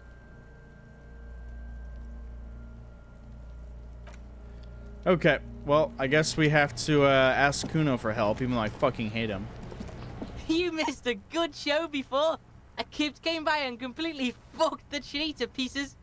Yeah. He fucked the tree up! Fucked it good! It was porno! Wish I could have been here to see it. Now, I have some questions. Shoot that shit at Kuno, Pigonort. Kuno, I need a fridge to stash the body. Or figure out what's going on with this kid. Yeah, let's see if I roll good. He's on your crime scene, bossing you around. And he's been here for some time too. This is where he hangs out. You have to get more out of him. He could be useful. Kuno, listen, I know this boundary pushing thing's new to you, but it's old news for us grown-ups. Get your snout out of Kuno's ass. Kuno knows how hard Kuno pushes it. Kuno pushes it hard level. Sick, some juicy content to watch while you're eating lunch. Hell yeah, dude. We're fucking out here investigating his body. You should give up, Popo, or the Kun will keep fucking it out of you. You okay, Kuno? She looks worried. The Kun has her confused. That went wrong. He took it as a compliment. Then he had a minor seizure. Kuno, I need a fridge to stash the body. For the fucking good thing you asked the Kunmeister. Kuno knows a fridge. Perfect for freezing. Thought you would. Where is it? Bacon Man's in a rush. But what's in it for the Kuno? What's the return on Kuno's investment?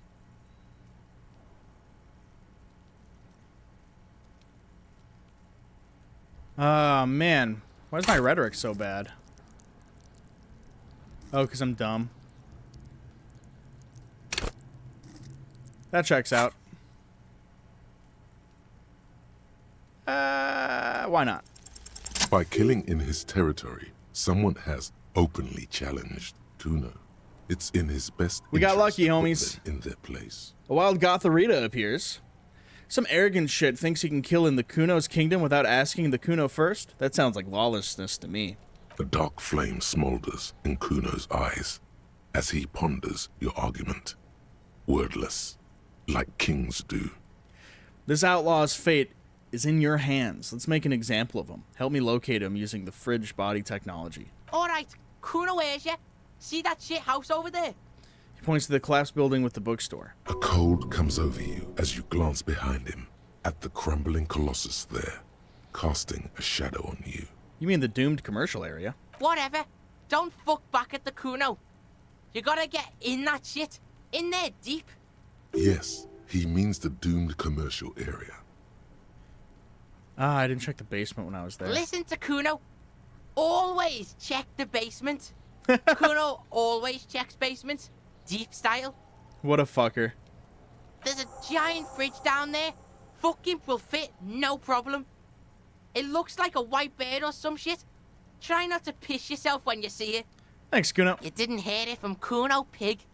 But don't forget where you heard it from. Kuno owns you now, pig. You're Kuno's property. Alright, I'm off. Kuno doesn't fucking care. Right on. So let's see. Check out the fridge in the commercial building across from the whirling. Okay. Well, I got lucky with that check on Kuno. Hey, we all caught it.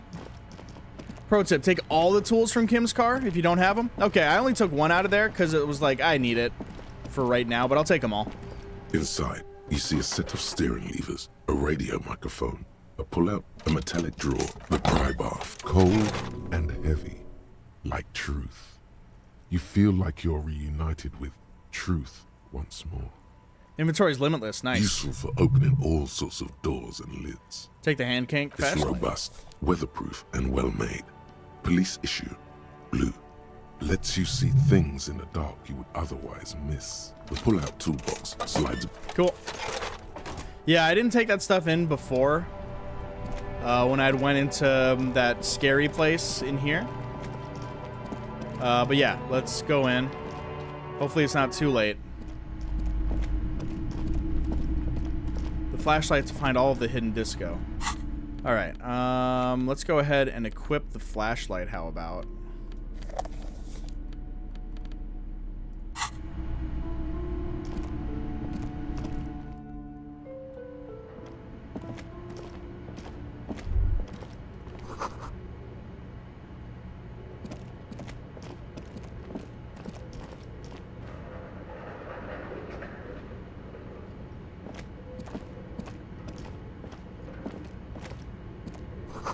Wild animals stare at you in the dark, stuffed and mounted. Large demijohn full of strange liquid. Airship rotors covered in spiderwebs. They remind you of blades. A naked mannequin torso, a strange yellow color. Where are the clothes that used to display? Blue velvet, soft to the touch, moth bitten.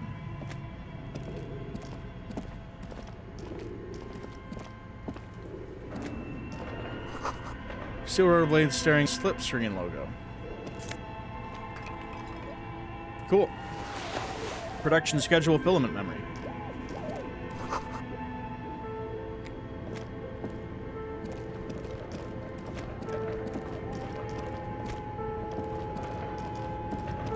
This isn't the basement. How the fuck do I get to the basement? Scribbled across a notebook. Developer of the most advanced RPG in the universe. Here's our basement. You see a terrifying ice bear with a strange compartment in its belly. The door is covered in frost, and the bear's eyes are glowing red. Crack open the door. A gust of freezing cold air rushes to greet you. You hear a low grumble as the bear regulates itself. This is the inside of a refrigerator. The lieutenant takes a peek inside. His hand has found the holster of his gun. Relax, Kim. It's the fridge, remember? Of course. A giant ice bear-shaped fridge. He relaxes his hand, his face bathed in the harsh light of the open fridge door. Just what we were looking for. Look inside. The shelves are empty. All you see are crumpled ice cream wrappers with the brand name, Revachol Ice City. A handwritten note has been attached to the door. The fridge is huge. This is clearly the fridge. It's big enough for two corpses. It's certainly an eccentric choice, but it is capacious and cold enough, too. I'm surprised it's still running. But the optics on this are awful, he thinks. We need to be as silent as we can. Shall we go and get the body then? I'll take the head, you take the feet. The stairs won't be easy, but we'll manage. The two of you, easily. Let's do it. The body is heavier than you expected, and stinkier. It takes half an hour to get the body down to the basement. Then 10 more minutes to stuff it into the fridge. The lieutenant takes a step back to admire your handiwork. Beautiful. A dead body in a nice bare fridge. This is some of the best police work I've ever done. You've definitely earned a drink after this. Perhaps even some pagan rites. Really? You think it's... I'm not sure I believe you. Of course you don't. Look at that. What have we done? We stuffed a dead body in a nice bare fridge. This does not leave this room. We did our best with the means at our disposal. Did we though? Okay, maybe we did. At least we've stopped the body from decomposing further. Now you can conduct another inspection under controlled circumstances. Inside the icy realm of the ice bear fridge, the corpse stands slumped, waiting. Come on, Luck. Let's fucking go! You touch God the dead man's damn body. His skin is cold, light blue and silvery in the light of the fridge. You still have no idea where to begin, or what to even do with him. It'll come to you sooner or later. At least he's safe here until then. Fucking the dice hate me. Take the note from the door. You pocket the note, and the little fridge magnets keeping it on the door. Examine one of the... let's just close the door. Motherfucker. Ice cream maker, defrosted and unplugged.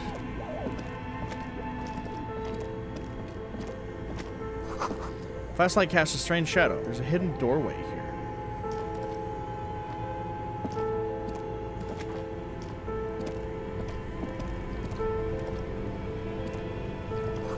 Frozen ice cream maker that's still running.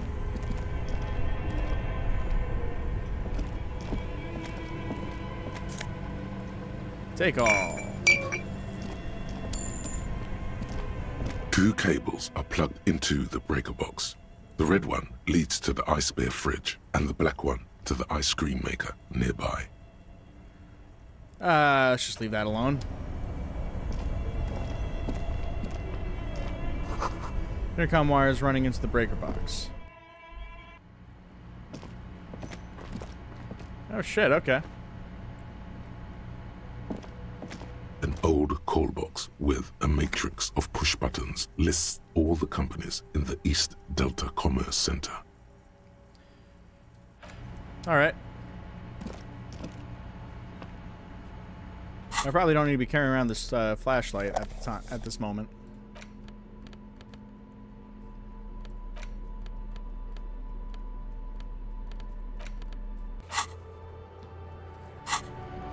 Okay. I'll tell you what, I got some junk I should have sold when I was at the pawn shop. I'll worry about that later. So let's see. God, we have so many things to do.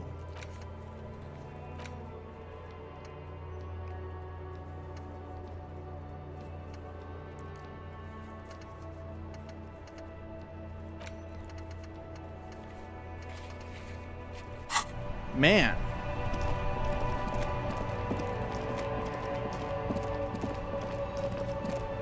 Sing! I guess I probably could.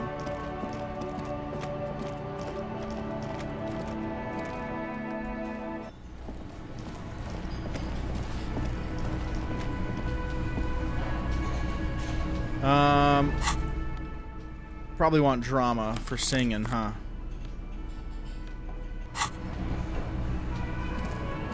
Can I help you? By the way, I'm gonna sing karaoke here. Absolutely out of the question. Oh. Absolutely in the question. First we find a sad banger. Then we sing this place to shit. Alright.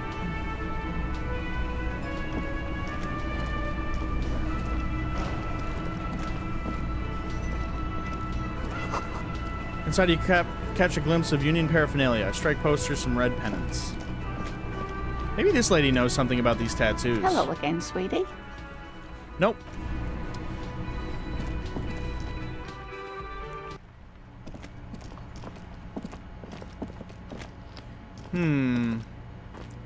I'll tell you what, there's probably more to look around in that basement.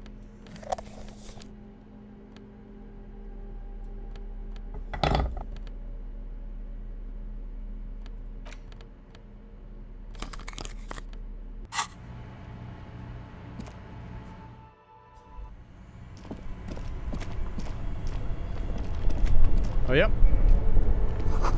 A cellar window. People's feet shuffling by on the street.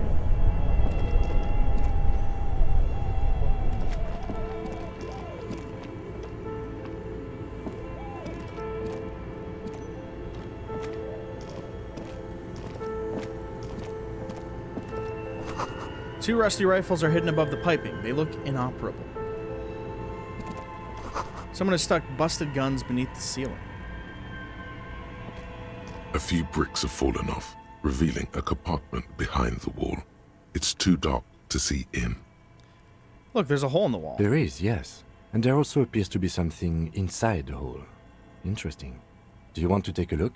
Okay. Do I... Your hand reaches deep into darkness and spiderwebs. Rummaging around, you find rusty rifles hidden away. Inspect the rifles. Most of them are rusty and inoperable, like the rest. But one catches your eye. A bolt-action model with a fine wood stock, in better cosmetic order than the others. This one looks nice. That's a rare sight. Seems to no longer be functional, but still a beautiful thing in its own way. No, it said that's a rare sight instead of an old Bella McGraw from the Revolution. What does this mean, a rifle here? It means there are firearms, albeit inoperable, still lying around in Martinez. It's an interesting coincidence, I would say. Might come in useful in the future. He likes this find.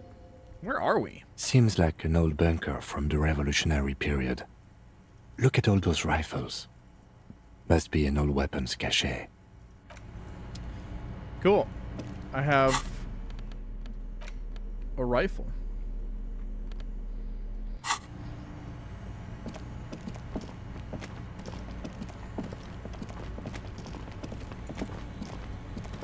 What's that? A thick layer of coal dust covers the furnace, coloring it pitch black. Looks like this furnace has a face, and it's a face of agony. Look inside the furnace. It's dark and grimy here. In the darkness you can hear chatter. It's coming from above. A voice, or several voices, talking to each other. Near the smoke chamber, upstairs. The echo is so prominent, it's impossible to discern what the voices are saying, or what's producing them. What are you doing? I'm not sure, Kim, but I think I can hear someone talking upstairs. Wait, really? We should investigate, see if someone's upstairs.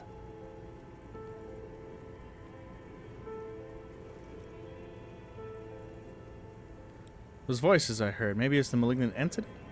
Playson says it lives in a chimney. You're right. The rooms do look like they're connected. But malignant entities don't exist. At least not the supernatural kind. Hello! Something breaks loose in you. A mighty bellow echoes throughout the chimney's depths. The chatter of tiny voices above suddenly cease. Then... Hello? Hey! You've awakened the entity. Hello, are you there? Speak to me! Hello? Did you say anything? I can't hear you. Please come upstairs. There's a safety curtain on the second floor. I'll open it. You hear a low rumble upstairs. The sound of a curtain being pulled aside. After you, officer.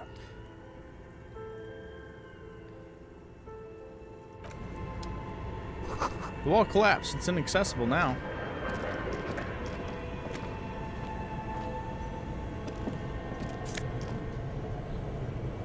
Dope.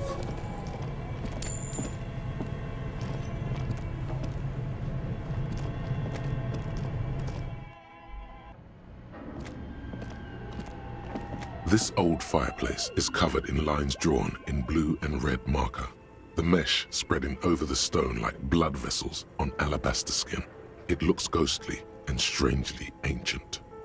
A diagram for summoning some time-forgotten being? The symbols seem very esoteric. Huh. What am I looking at? Radio frequencies, it seems. UKV 123.6, UKV 123.7, UKV 123.9. Some written notes, too. Sparse and cryptic. Radio frequencies? For what? Unclear. It looks like a cardiovascular system split into veins and capillaries. Very advanced. So you're dealing with something medical here? You think so?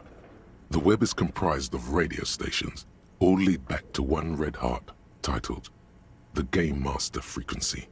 A note says, this one can listen in on any station it wants. Huh. They must have had massive air width. These things don't come cheap. Aw, no one caught the Paris. Wait, who's the Game Master? Someone very important. The leader of a massive on-air game built by these people. And if it's a game, then who's playing? Whoever decides to call in to a call-in station, it looks like. A list of names under the stations suggests people across 6 Isolas would be playing.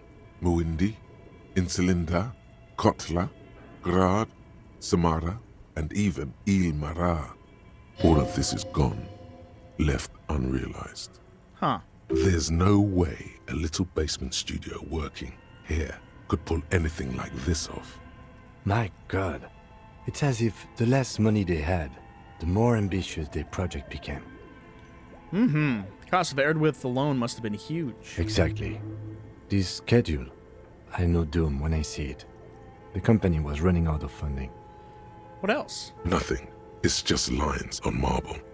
An echo from times long gone. No one has used the fireplace in ages.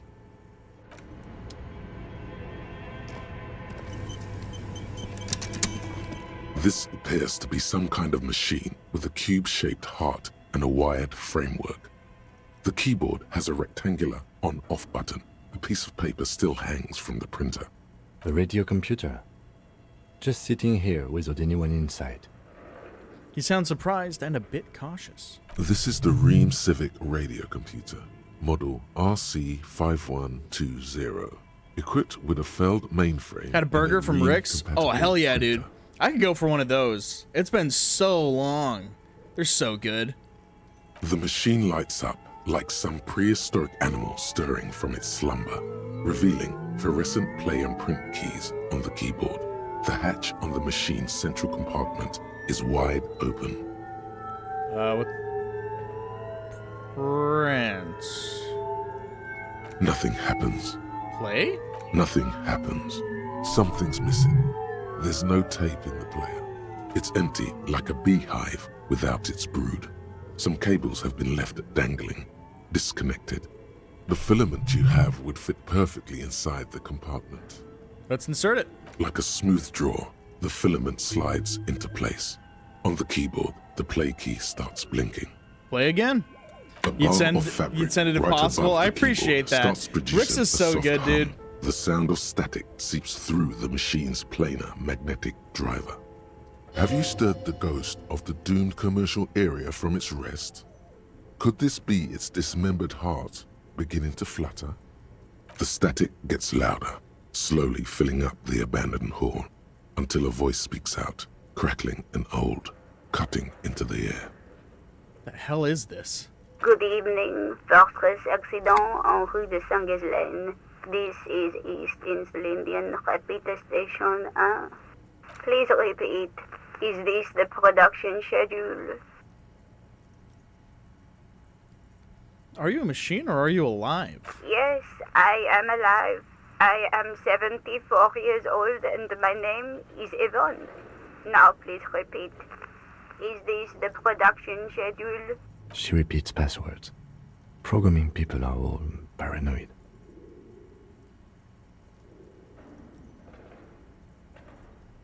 But where are you? How do you know where I am? I work as a repeater at the East Insulindian Repeater Station.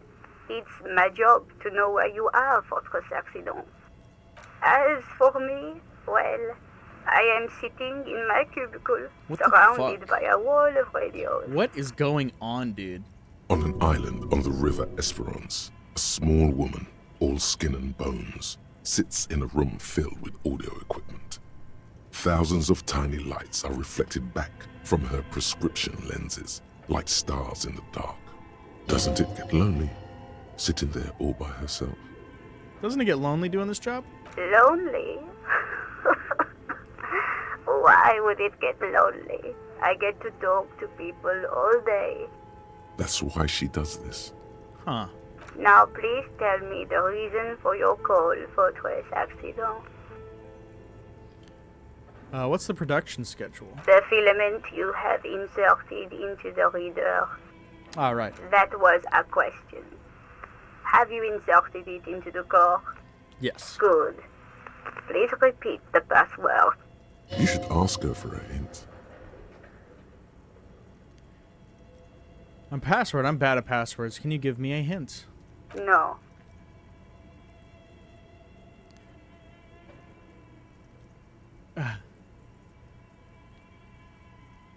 I don't know the password. Received. I will register this login attempt. Don't worry. Passwords have a way of turning up sooner or later. Fortress Accident. Is there anything else I can do for you today? Let's try to find that Thank password. you, and goodbye.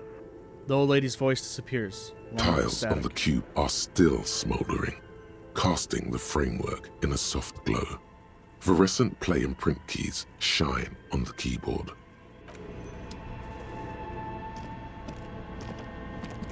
Actually, does this have a Your password on it? flashlight slides over an old green chalkboard covered in scribbles, sketches, and schemes like some ancient cave mural.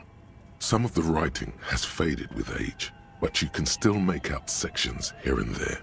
Photos and drawings have been pinned to the board. Inspect the schedule? This is a monthly calendar from the year 50. Cryptic words like sprint, daily minimi, and GPI span the marker-drawn grid, the grand scheme of production and money. It looks a bit like an academic calendar, only much more brutal. What happened? As time goes on, the numbers in the boxes grow rarer and rarer. The board becomes an empty snowfield in the final days. Only failure and regret dwell in this region. Looks like they didn't make it. The lieutenant looks at the frigid ice field of nothingness. A note in the bottom left corner of the chalkboard says, "See the prod schedule filament for details." The handwriting is only partly legible, but you can still make out 3 slogans: Call in, Tune Out, Wirral Untethered, and Heat Death of the Universe. The full text reads, "Heat Death of the Universe is the new black." Another note says, "The biggest advancement in role-playing systems since the 30s. Outside, a cold wind wraps the building in its bosom. Snowflakes in the wind. An old woman passes what the locals call the doomed commercial area. She tries hard not to look at the bookstore windows. It's unwise. What's in the photos? The photo collage depicts barren, icy landscapes wrapped in perpetual night. You see permafrost and glacial landforms, dead trees groaning under the snow. Entire oceans have been frozen from shore to shore. There are pictures of settlements on dried-up riverbeds, abandoned in a storm. Animal corpses in the dark, carcasses and bones. Albeit dark and cold, this vision also feels cozy in its own way, like eggnog or morphine, a much-needed respite from our own world. A pinned postcard reads, "The heat death scenario, a desperate fight for geothermal energy engulfs the world as Wirral becomes untethered from its sun, drifting through the universe." And what's in the drawings? These lithe, pointy-eared creatures appear to be different types of welkins. You make out autumnal candle welkins casting wax-based magic. Translucent welkins with organs shining under their skin. And even ether welkins hailing from the vast emptiness of sidereal space. Who are all those creatures? Fantasies of a tortured, feverish mind? One of the Welkins, towering among the rest, appears to be different, however. Go on. It's Vara Hamira, a high Welkin, his face white and scarred like cracked marble. This is clearly a Welkin supremacist. The note says, all non-Welkin races will be purged. The Haldor, the Twarg, the humans, and even headless men, all of them, purged. Imagine a world filled only with Welkin, Green Welkin, Dread Welkin, and the High Welkin to rule them all. An inordinate amount of time has gone into drawing these little Welkin creatures. One of them is a Welkin supremacist. Political commentary. That one has a great beard, too. Lieutenant nods at the Welkin's facial hair. Who are these creatures? Who drew them? Are they real? This looks like concept art for a project. It's not really real. And why would anyone spend so much time on this? Some people really like building a world, I think. Even if it's just for a game. Well, this has been educational. Let's move on Just from the look at those Welkins. details. So much effort. And for what? All gone. All gone.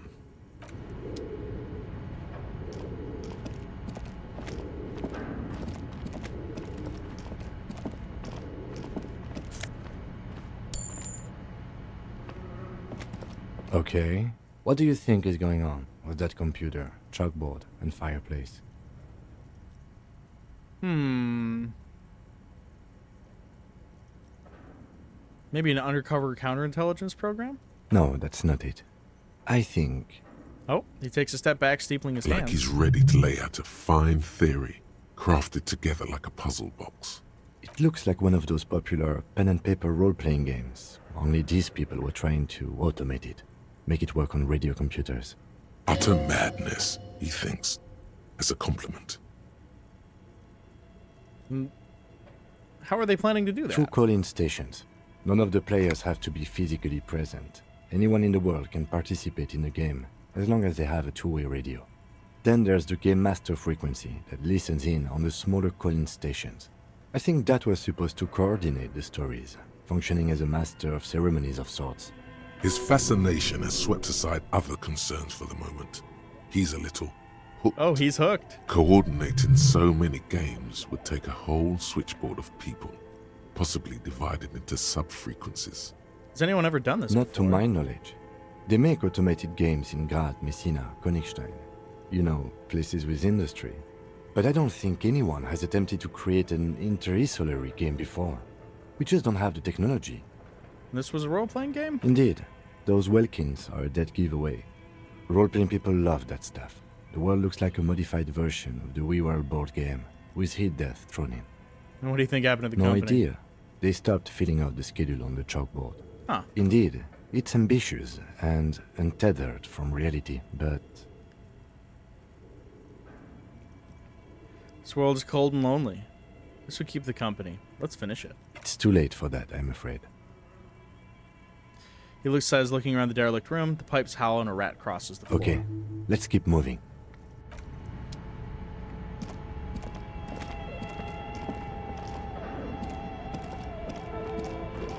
Well, let's see. I might have gotten a password. Let's see. Tiles on the cube are still smoldering. The speaker comes to life. Good evening, Fortress Accident. Please repeat. Is this good? Please repeat the password. Still no. Okay. Proceed. Don't worry. Fortress Accident. Fortress Accident is the company on whose name the terminal you are currently using has been registered to. Do you have any other info on the company? One moment. You hear her flip through a catalog before she reads out with studious care. Fortress Accident SCA produces revolutionary interactive call-in radio games. That's what the catalog says. A wild horsey appears. Oh, hell yeah. And what's that? This interactive call-in radio game. Any other questions? The static drowns her response. Alright, that's all for Thank now. you. Tiles on the cube are still smoldering, casting the framework in a soft glow. Fluorescent play and print keys shine on the keyboard. The filament slides out of its glowing nest.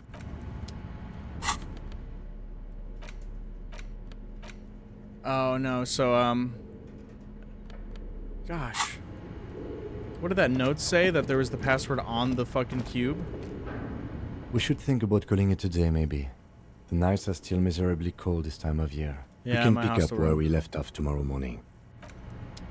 Alright, fair enough. Let's get out of here the fast way.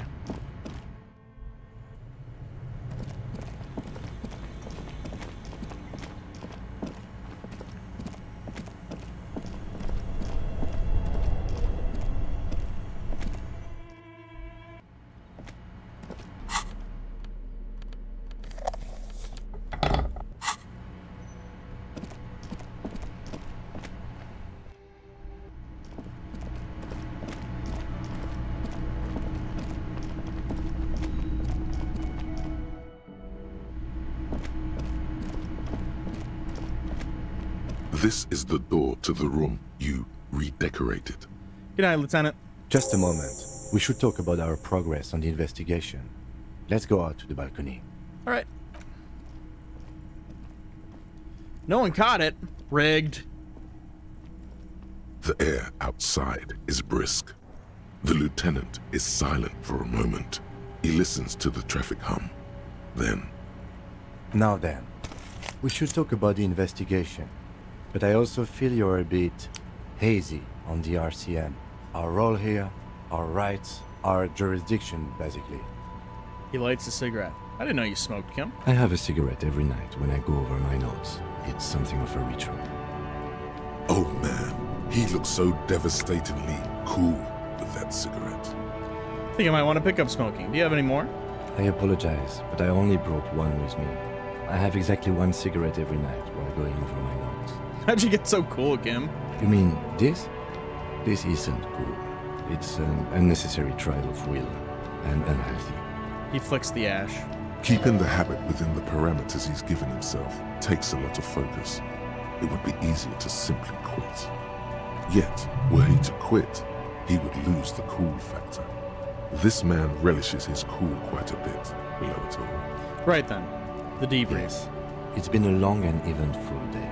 How do you think today went?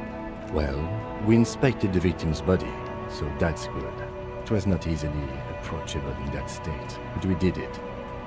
Right on. Our inspection could have been more thorough, as it always can, but we have some leads we can follow up on. You got 23, only know 14 of them.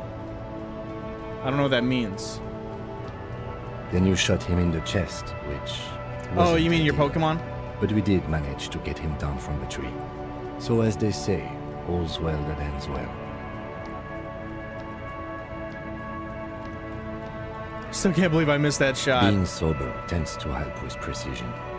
Anyway, we performed a field autopsy on the victim. We found some things we can really work with. Right on. I still feel like we missed something. But at least the corpse has been refrigerated. There's still work to be done at the crime scene. Right on. He's right. You could smell it. That something is missing, even under the overpowering odor of the corpse. Now, as for interviews, my list of people to talk to here in Martinez, I mean.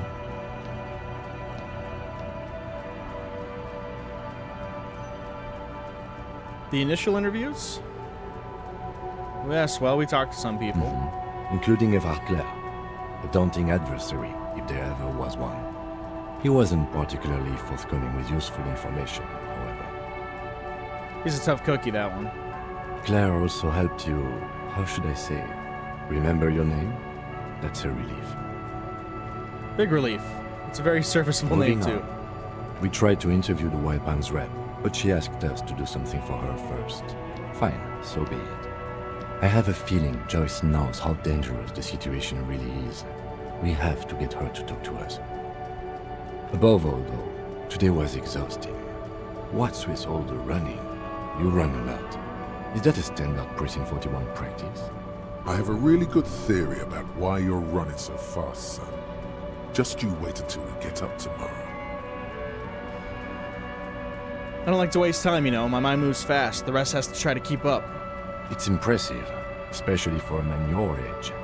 And in those heels. He nods thoughtfully, tapping his finger on his cigarette. Nice shoes, by the way. I like the green. Goes with the orange. He looks at your snakeskin shoes and smiles suddenly. So what are our powers exactly, the RCM? They're quite limited, actually. The power officers of the Revachol Citizens Militia exercise most frequently is imposing fines of up to 1,000 real for offenses, in accordance with an interdepartmental schedule. 1,000? Why not more? The RCM's primary role is to ensure safety. We are not really supposed to play any part in the economic structure of Revachol. Wouldn't that be an easy power to abuse? Yes, although indirectly, as citizens can always request records from their local station. Oh, right on. Officers of the RCM have been known to take bribes of less than the prescribed fine amount. It undermines trust in the RCM. Alright, what else? We can arrest people, of course, but rather than bringing someone in directly, it's preferable to serve a station cold sleep. It prevents confusion and overcrowding. I see. And if someone resists? We are permitted to use whatever force we deem necessary, even lethal. Wait, so if I kill someone while on duty, well, I'm not going to say that. Have you ever killed anyone, Kim? Have I killed anyone? Or what happens to people we convict? Have you killed? He has. I have. What happens to the people we convict? We don't convict. We arrest and send them to coalition government courts in Couron and La Delta. The prosecution works off our testimonies and records, which is why it's paramount to keep them. He taps on his coat pocket where he keeps his notes. Have I killed anyone? That's an improbability. Perhaps even impossibility. I don't really know if... I don't know if I really want to know. Precinct 41 is known for a higher than average rate of police violence. Have you ever killed anyone, Kim? Yes. The last time was 4 years ago. He says it matter-of-factly and moves on. Right on. He has internalized it well. It's just that. A fact. A self-contained past event. And who makes the all coalition these rules? government and the moral intern, more broadly. Okay. The RCM was formed by the coalition government to restore order in the international zone after the revolution. So we did. Now we attempt to maintain that order. No more, no less. His gaze is absently fixed on a window below that just went dark.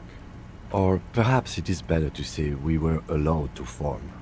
It's a point of contention whether the citizens of Revachol or the coalition government founded the RCM. Let's say it was the government. It's probably more honest, yes.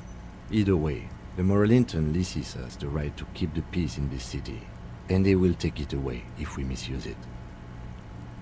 Moral intern, what's that? The Moralist International are the world's largest political organization. You know who they are. They have been running this place after the revolution failed. If I didn't know, how would you describe them? They're a union of center-left and center-right parties across the Real Belt. Our coalition government is just one of its many projects. They also run the ICP, EPIS, most intergovernmental organizations in the world. And what do you think of them? The moral intern are a fact. I try not to have opinions on facts until they change. And it doesn't look like that's about to happen. Fair. It is more than that. There's some kind of affection in him. You like him? Yes, I did, when I was younger. In my 20s, I considered myself a moralist. A blue forget-me-not, a piece of the sky. They're not all that bad. But the years have changed that. I don't know what I believe in now. No, I believe in the RCM. That's enough for me. And what do they believe in? What do they believe in?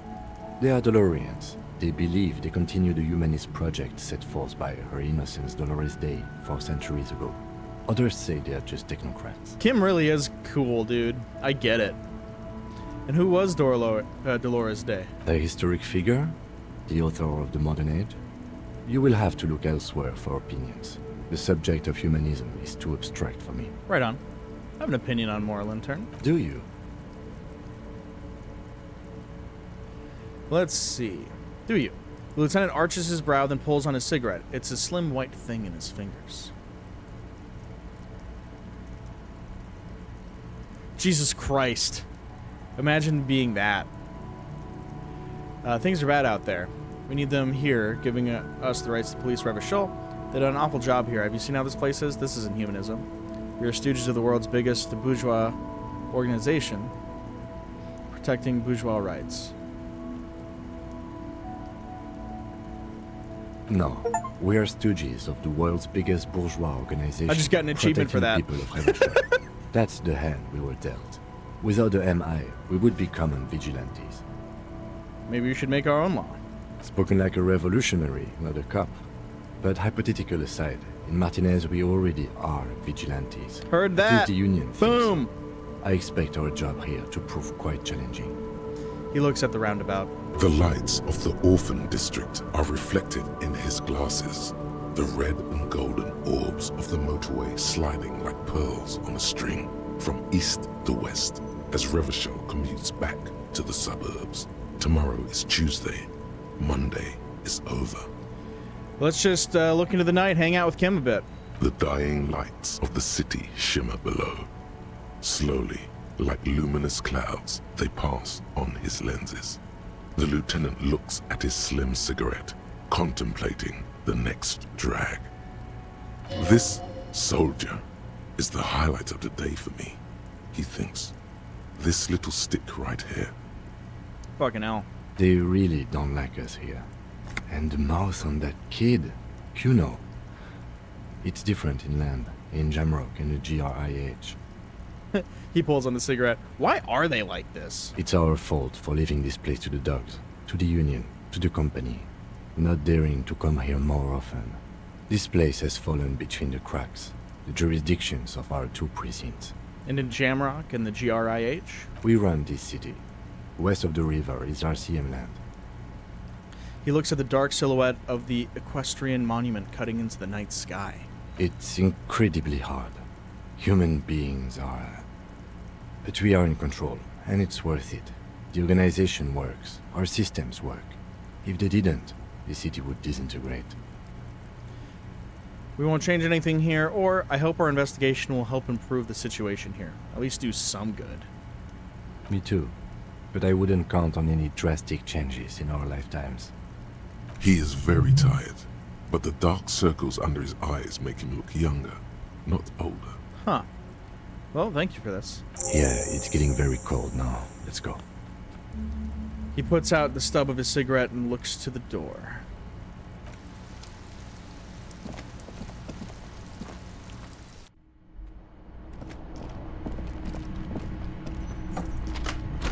See you in the morning.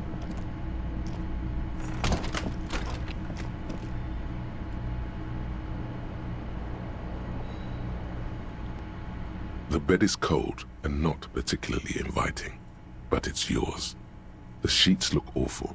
Time to crawl in, baby. The sheets feel at once coarse and clammy against your skin. The bed sags beneath your weight as you stretch out and finally close your eyes. Dope. And then sleep. And then sleep doesn't come. But I want to sleep. Obviously, you're in bed with your eyes closed, but it's not happening. And I've been there last night even. Why? Maybe it's the bed's fault. Roll over to the other side. It's a little better. Colors, scenes, and half-formed phrases still litter your mind. Part of you is still trying to solve the case, isn't it? Who killed him? Something to do with... What was it that the lieutenant said? Union? And it's gone again. Your thoughts lost between the slowing brain waves. No more thoughts. Fall asleep now. Your breathing steadies.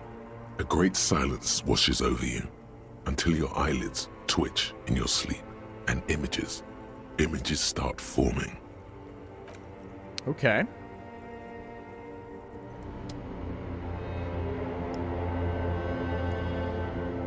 Godspeed, you should probably do the work you've been procrastinating. That's fair. I actually think I'm going to take a quick break here. Oh, a wild spritzy appears. You better catch that before you go. Oh, I'm out of that. I think I'm out of these too. Yep, I'm out of balls. I don't feel like looking around. Anyways, I am going to take a quick break here. I need to feed the cat lunch. I should probably feed me lunch. Probably 15 minutes at the most. I will be back by 2. Stay beautiful, y'all. I'll be right back.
Hey, we're back.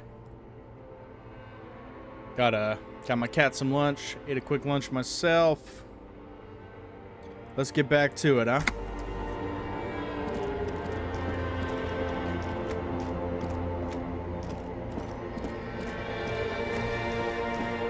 Oh damn, here's the disco.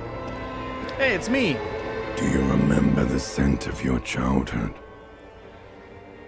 I was born in a hospital where people usually go to die. You're not kidding anyone, Harry. You don't remember shit. Tell me, do you remember your wife's hand on your face? I was left. That's right, funky baby. Funky baby? And you just stood there. One hand on the bottle and the other on your dick. Right on. Watching her go. Let it all be dragged away from you. Goddamn. Tell me, where are your friends? Human beings have friends, Harry boy. Where the hell are yours? I can get it all back. No, it's gone. 3 times gone and never coming back. You failed. You failed me. You failed Elysium. Wait, what's Elysium?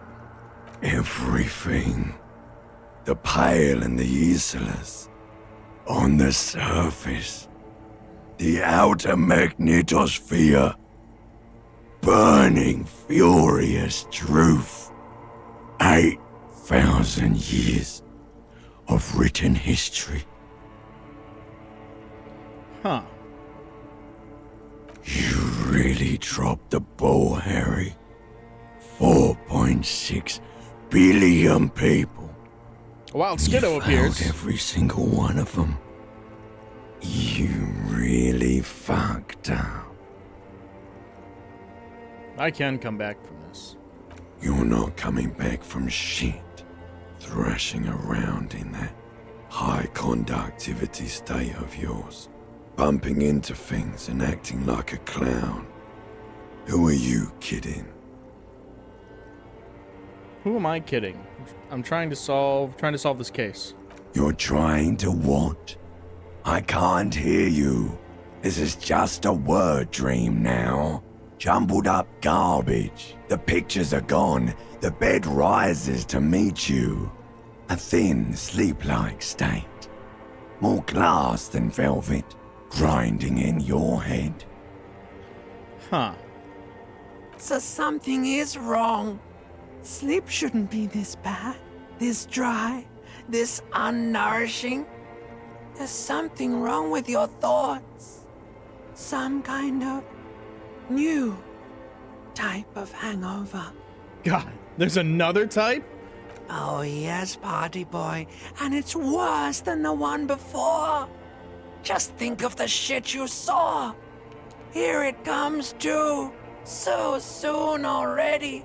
A silent alarm goes off in your head like clockwork, barely let you sleep at all. Time to get those clothes on, Harry. Motherfucker. Time to go to work in the shit factory. Aw, I didn't catch the skiddo. Huh.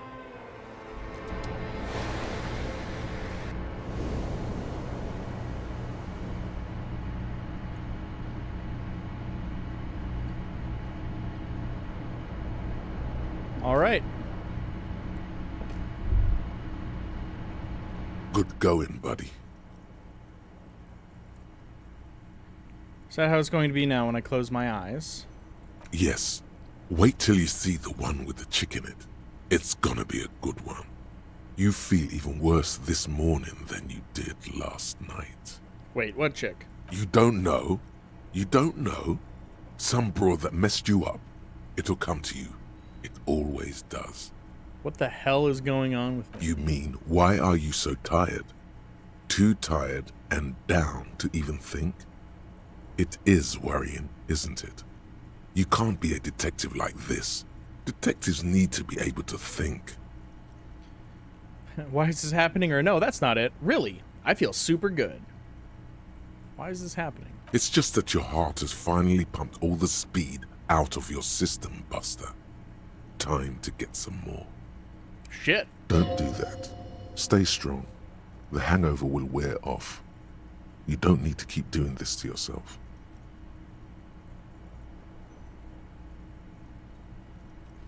I can take this. Are you sure? Ready to live as this pathetic shell of yourself for days? Basically, a week. Let's be honest, 2 weeks. Maybe 3. You won't make it. Half the town will be dead by then. You will be fired. Well, shit. You make a pretty convincing argument. Nah. Suit yourself. Slow, sad shell man. See how you do without your spark.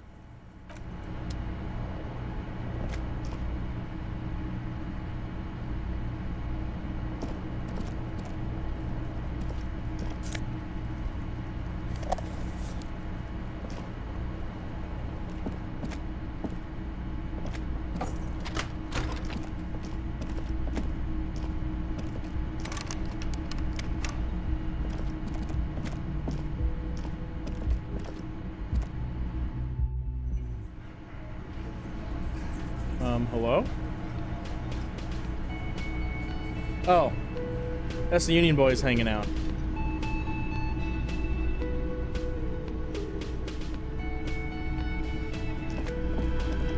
Good morning. Morning. He gives you a quick nod. Looks like we can get to work at once. The Union muscle turned up. They look rowdy. We should talk to them. What do you mean rowdy? I mean ungovernable. Martinez isn't exactly enthusiastic about the RCM being here. They prefer to be policed by the Union. These men here. Men who drink beer for breakfast. I have no doubt these are the hearty boys Evrard told us about.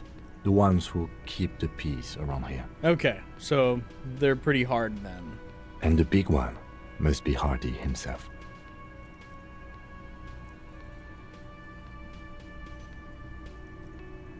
Are these the men Gart told us about yesterday? I completely forgot. Sorry, I had a rough night's sleep. It's them by the looks of it. Loud and nasty, just like the manager said. Right on. One loose thread less to worry about. And one big problem to replace it.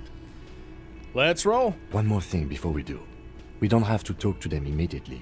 We can walk right past them, continue with our business. Good. A power move. Purposefully concentrate on something else first. Right on. Yeah, streetwise. Zoom right past. Do it on your own terms. But aren't you curious to know what they have to say about the murder? They're in no hurry to leave. They think they own the place. Anyway, I leave that choice to you. Whatever you decide is fine by me. Right on. We're just gonna zoom right past them though. I have a level up point and a dead body to learn more about.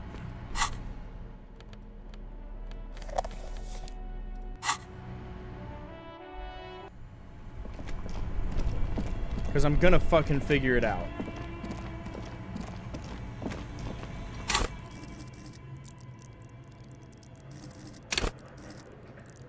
Perception. The bear's eyes are still glowing red. It's Come guarding over the on, freezing let's go, corpse baby. hidden inside it. Your arm reaches out and your eyes close, as if by their own volition. It's dark all around. You feel cold, dead flesh through the latex glove. It's right under the palm of your hand. What is it?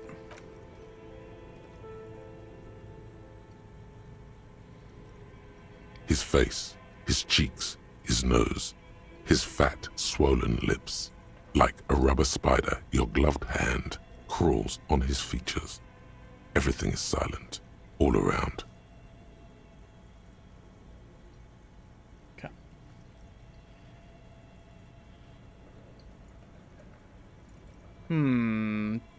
Fingers in the mouth? Crawl up his nostrils, squeeze his nose. Fingers in mouth.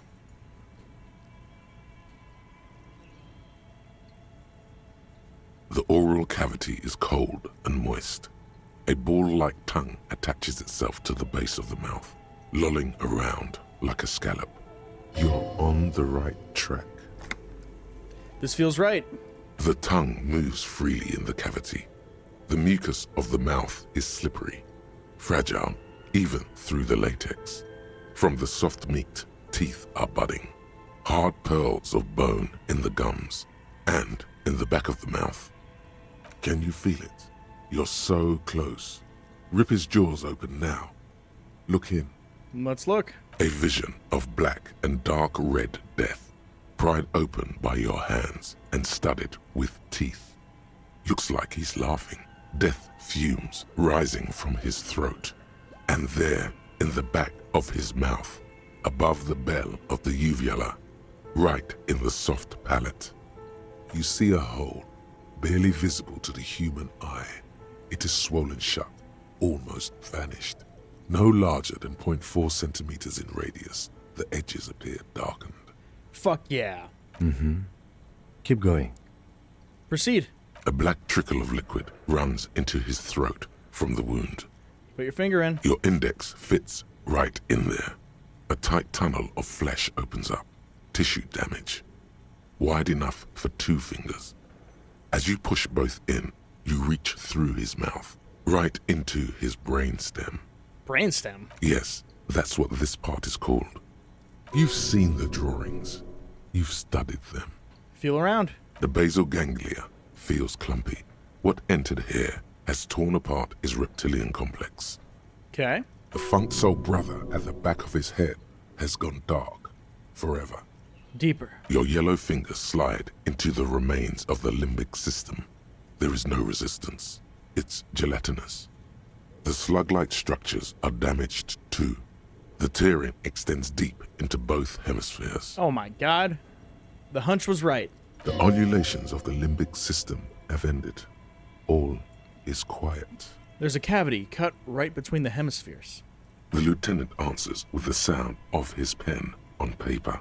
Deeper. Your fingers are all the way in now, reaching toward the inside of his skull. The cavity goes further, but the entry wound isn't wide enough for the rest of your hand to follow. All the muscles in your body harden. Time to enter him. I'm not gonna punch a hole, let's wriggle in. Your fingers reach toward his skull. His cerebral cortex feels like jelly. Cold jelly.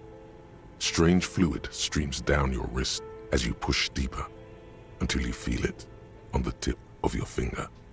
Ice cold serrated metal. Its edges cut right through the latex and into your finger. I feel a solid object right under the skull. Can you get to it? Let's fish it out.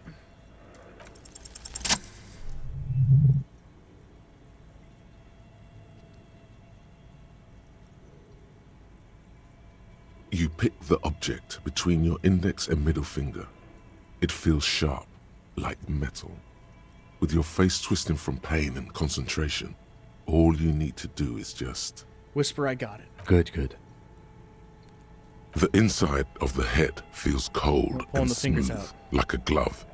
Sweat dripping down your brow. Careful not to lose the prize between your fingers. With a plop, your hand emerges from the mouth. The garden glove is covered in blood right up to the wrist. Between your fingers, a small flower. A blossom made of lead. A bullet. Lieutenant puts a small bag marked evidence under it. Drop it in. The bullet falls in the bag, leaving a smattering of blood on the plastic. He raises the bag under his eyes and says, A non-caliber. Rifle. Some kind of brittle alloy. Fractured on impact. Keep it, Lieutenant, as a gift. No, you deserve it. We can log it later. The Lieutenant drops the bag in your hand. It feels light. We need to add an item to the injury list. Injury number 4. Oval entry wound with an abrasion color. Soft palate, back of mouth. High velocity. Temporary cavity in brain tissue. Small exit wound on the occiput. How does that sound? Sounds about right. Opinion, fatal injury. Goddamn right. And one last thing. We should amend injury number 3. Ligament mark. New opinion, non-fatal. Post-mortem. Treatment. All right. He's proposing the bullet was the real cause of death, and the hanging an attempt to conceal this fact. The ligament mark, the fractured hyoid bone, it was all treatment. Yes, and the belt around his neck. The hanging. Even dragging him to the yard. All of it was done after this man was already dead. Agreed. I have had my doubts for a while now, since I saw there were no signs of struggle on his hands, and no claw marks on his neck. Yeah. There have been other signs too, small details. Everything is too neatly designed for us to assign probable cause here, as we did, full-heartedly. Well, no more. We almost fell for it, he thinks. Almost. Who would do this? Why would anyone do this? To hide something. The real killer? The real motivation? What really happened here? And who? That's for us to find out. But this, it will make finding them just a little easier. Maybe the bullet holds more answers. Yes, we should take a closer look at it. I am certain it has more to tell us. This little thing could reveal much about the weapon that shot it. I think I need to wash myself. Oh, you really, really do. I am glad to hear you say that.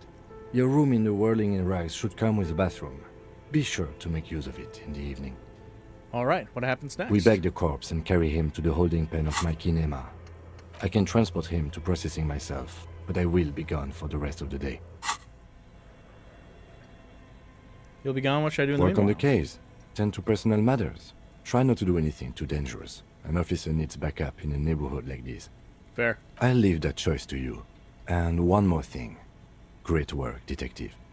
After you bag the corpse, Lieutenant Kitsuragi will leave the party until tomorrow morning. You can do side tasks, and even the main case, but it might be more difficult. Plan his exit accordingly. Fair. I'll have him leave after we interview those guys.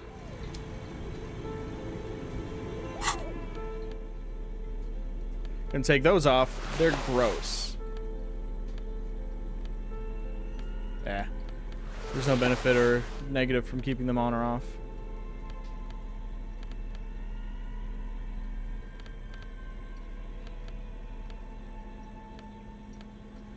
Okay. We cracked that case.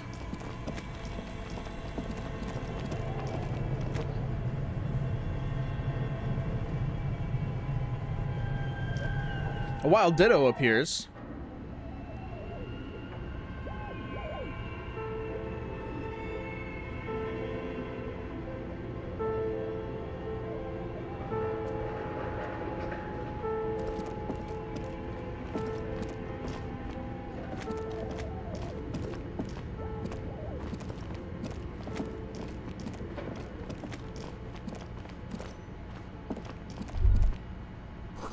Floorboards creak. She was in a puddle of melting snow.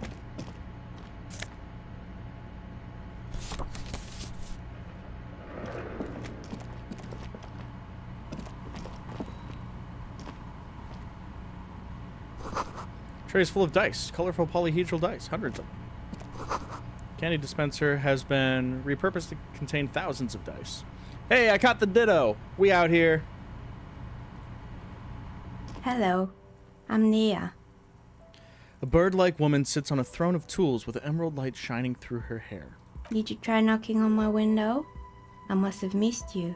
I've been listening to my Milius. She taps on her headphones. So what kind of die are you looking for? Could this be the malicious entity? Perhaps it's wise to go along with this masquerade for now. She's got a direct view to the backyard. You should interrogate her about the lynching.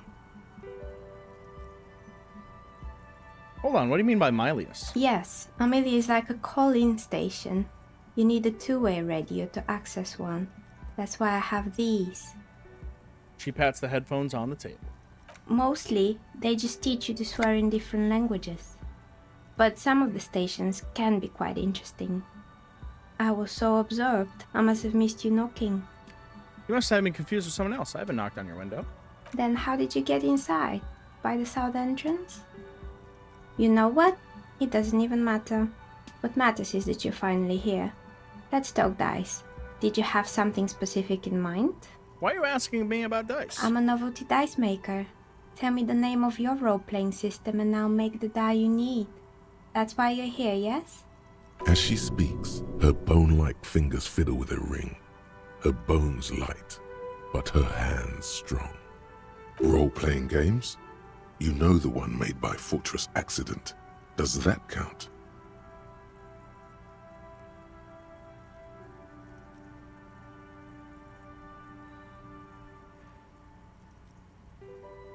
Sure, I like role-playing games, and I need dice. Very good.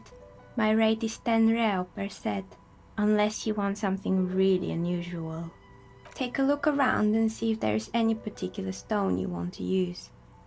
The walls around her are covered with rows of precious stones and minerals. This person means you, or no one else, absolutely no harm.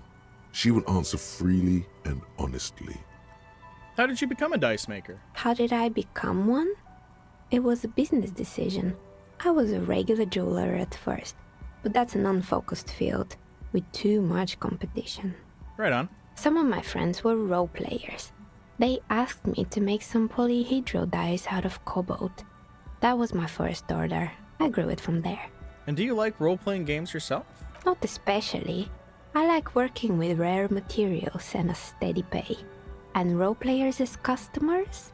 They're nice people. Right on. She's thankful for the security they provide her. What do you know about the man who was lynched behind the whirling in rags? Nothing really. I didn't know him. Who cares about the dead body? We might be dealing with a malignant entity here. The lieutenant looks at his notebook, then the woman under the large window. Your window looks directly onto the courtyard. You're saying you didn't see or hear anything unusual last Sunday evening? I'm sorry, detective, but as you know, I usually have my headphones on when I'm working. It shuts out most of the daily ruckus behind my window. What do you mean by the daily ruckus? Well, there's always something going on in the Whirling's backyard. She stops to try and come up with an example.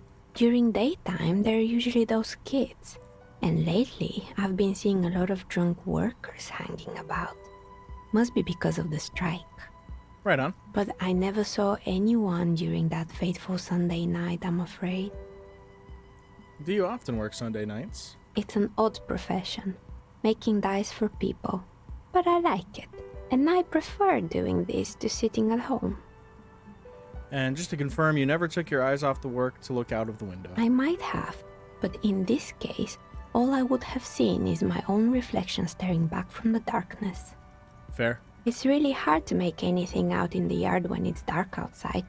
Besides, I rarely get up to look out the window when I'm in the zone. I see. Thank you for your answers. She nods. Anything else, officer? I'd like to order a die from you. Of course. Tell me what you have in mind. You know anything about the We're All Untethered setting? I want to die for that. Ah, yes. Fortress Accident. It's too bad they never finished their game. The We're Untethered die is a variation of a standard role-playing die. Only, instead of plants, it uses motives of ice and death. And loss, of course. I'm thinking something made from alligator jawbone, cast in black resin. The reptile bone is as white as ice and dead as, well, death. For 7 real, I could have it ready in 8 hours. Yeah, that's a deal. Great. See you in 8 hours then. Was there anything else?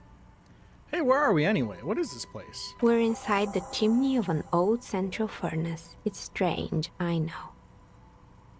She looks up at the ruddy bricks that make up the walls. Even though they've been repainted, there are still signs of coal-black soot here and there. But when I arrived here, all the other rooms were taken, so I had to build myself a makeshift home. Besides, I don't really have to pay any rent here, so that's a plus. Right on. Plaisance was right. There's an entity living in the chimney. You should ask her about the curse. Creative. The lieutenant looks around the spacious room, its ceiling fading into shadows above. I've heard this place is cursed. Did you know people call it the doomed commercial area? I've heard the stories, but I don't think those stories are true. Plaisance is the one who sent me. She's convinced that this place is swarming with malicious energies. Plaisance, the bookshop lady?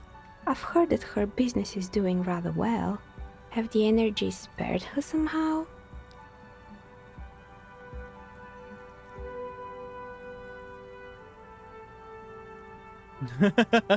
That's pretty rude, but fair. Curse is just biding his time. Sooner or later, it will fail even her. I don't know why the bookstore hasn't gone bankrupt yet. That's what I'm here to investigate. Or actually, the bookstore isn't doing that well. There are hardly any customers, and she has to exploit her own daughter to keep the company going. I'll just go 3. Oh, right. But it's not just the bookstore that's still up and running. What about the whirling in rags? Some people say it's part of the building complex. You're right. The whirling doesn't really look like it's cursed. And then there is me. She sighs, looking at her messy work table. All kinds of tools lie there, scattered from knives to carving files to wire cutters. I've been here for 14 years, selling novelty dice to role-playing enthusiasts. Not exactly a million-real business idea, yet somehow I've survived despite the talk of malicious energies. Strange, isn't it?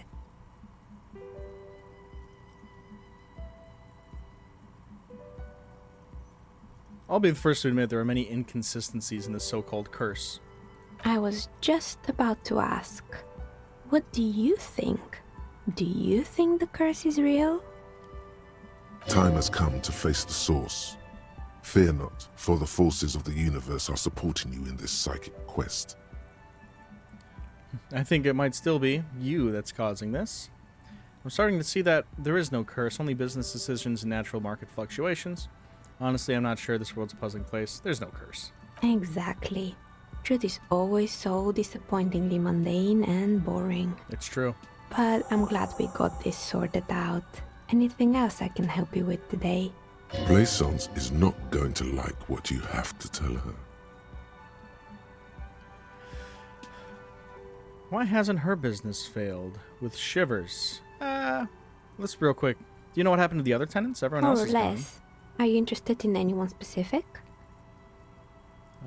gone. There used to be a hair salon here, right? Yes, I think it was called Androgynous Orlando or something similar. They weren't a big hit around here. Turns out that working class men don't like genderless haircuts. They're scared of that word. Heh. You wouldn't like it either. The others would laugh at you. Nah, I'd be fine. It's not about the haircut. It's about the confidence. Yeah, exactly. What's wrong with a bit of experimenting? Customers should have been more open-minded. I guess it just wasn't the time yet. She tucks a strand of hair under the headscarf. What happened to the gym? It wasn't merely a gym, it was Artemitep's boxing club. A community project created to steer at-risk youth away from drugs and crime. And who was Artemitep? A kind man from Zemsk. I heard he had some trouble with the law when he was younger, and that's why he wanted to start the gym, as his way of giving back. Maybe that's what Kuno needs. Community-centric boxing club. Kuno? Who's Kuno? Indeed, who is Kuno? Your guess is as good as mine. Oh yes, you mean the kid with the sailor's mouth. Yes, I've heard him yelling profanities in the backyard. She looks out of the window. It's oddly quiet there for a moment. I think it would take more than a gym to help that kid. Judging from the kids I've met so far, it didn't really work, did it? It didn't. If anything, it made the youth situation in Martinez even worse. At some point, someone started a rumor that the punching bag downstairs was full of amphetamines. You should have known it. Oh my. Eventually, the coalition took away the funding and the club went bankrupt. This was a few years ago. It's gotten much more peaceful around the plaza ever since. What's up with the broken windows? Oh, this one's a mess.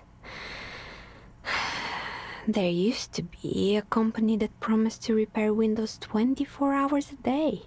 What could go wrong with this one, right? Oh man, that is a doomed thing to advertise. Oh my god.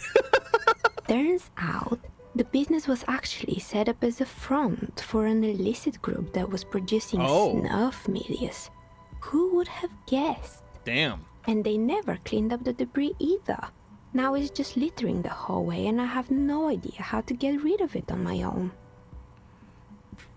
It's a shame about those windows. I'm not even going to ask about that, Milou. Yeah, don't. She looks down, then up again. Did someone here make stuffed animals? I saw mounts lying around. You mean Mr. Fabron, the taxidermist? No, he mostly just did drugs. Right on. But what drugs exactly? I need to know what drugs he was doing for my police report. He got high on some weird taxidermy chemicals. I wouldn't recommend it to anyone. Eventually, they caused him to lose control of his bladder. The smell was awful. Yikes. Even you can probably do better than that. Yep. You can almost see it. A small, sickly old man, hunched behind his work desk, his pants stained with old piss, stuffing a sad, stiff-legged raccoon dog. The entire scene looks tragic. Found creepy mannequins. There used to be a fashion atelier here, but I have forgotten the head designer's name. They were doing well for a couple of years, until the insect rights activists came. Insect right activists? What? Mm-hmm. The atelier produced a certain collection that used chitin among the materials. Apparently chitin is made in the Occident, where it's extracted from beetle wings. Huh. And you know how all kinds of political movements are big in the Occident. The activists shut down the biggest chitin supplier, which of course caused the price to skyrocket. Oh, yep. And, naturally, all the most fashionable tastemakers refused to be seen in chitin from then on. The atelier went bankrupt before they could finish the collection. But insects don't have any brains or feelings. Actually, insects do have brains. Oh. But yes, I understand what you're saying. I think the protesters took it a little too far. Yeah. As she shifts around, you notice several dead flies on the windowsill in front of her. Legs up. They're not moving. Huh. Oh, wow, Anything Hoot Hoot. else?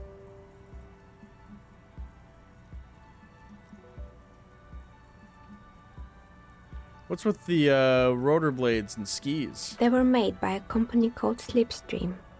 After they pivoted from making rotor blades to skis, their chief executive took off on a vacation with all their money. Oh, man. And she rests her chin on her hand with an impish smile. Honestly, I think it's quite funny. I think he's still sending out holiday transmissions from Tulula or Tiumotiri or Hashtkor or wherever he is. Interesting. What do those transmissions say? The usual, I imagine. That he's been thinking up all kinds of new business plans and can't wait to get started on them just as soon as he returns. Her smile widens before she sees the lieutenant's face behind you. Men like that are a curse. The lieutenant is stern. Sure, but Slipstream is history now. All their remaining assets got seized by the bailiffs in 47. I have no idea why those skis and blades are still lying around in the house. Not much use now, I guess. Right. Maybe you could make a sword out of one. No, wait, forget it. It would take too long. Found a strange machine. Fortress Accident, the radio game studio.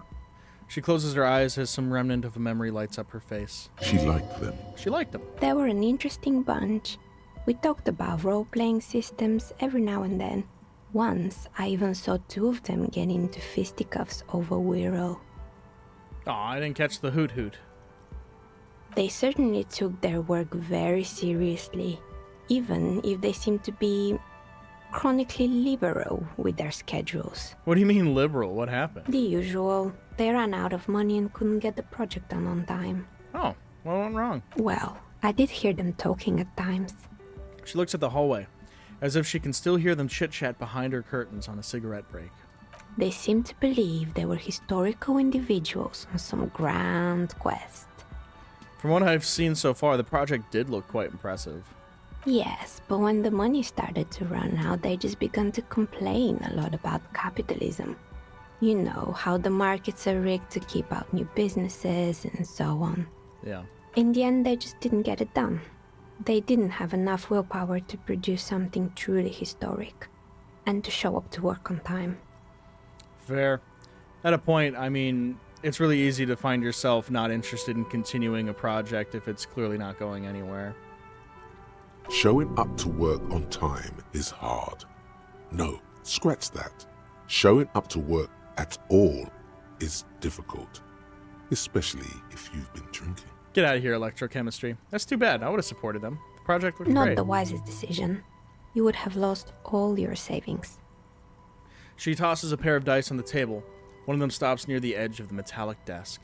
The result is 1 Oof. on a 20-sided die. Oh, wow. The dice is black and filled with little silvery flakes, like snowfall. Anything else? Terrifying taxidermied bear in the cellar. Oh boy, the fabled Revachol ICT. You're in for a treat here.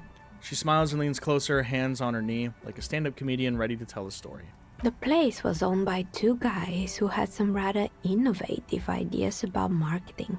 The bear was one of them.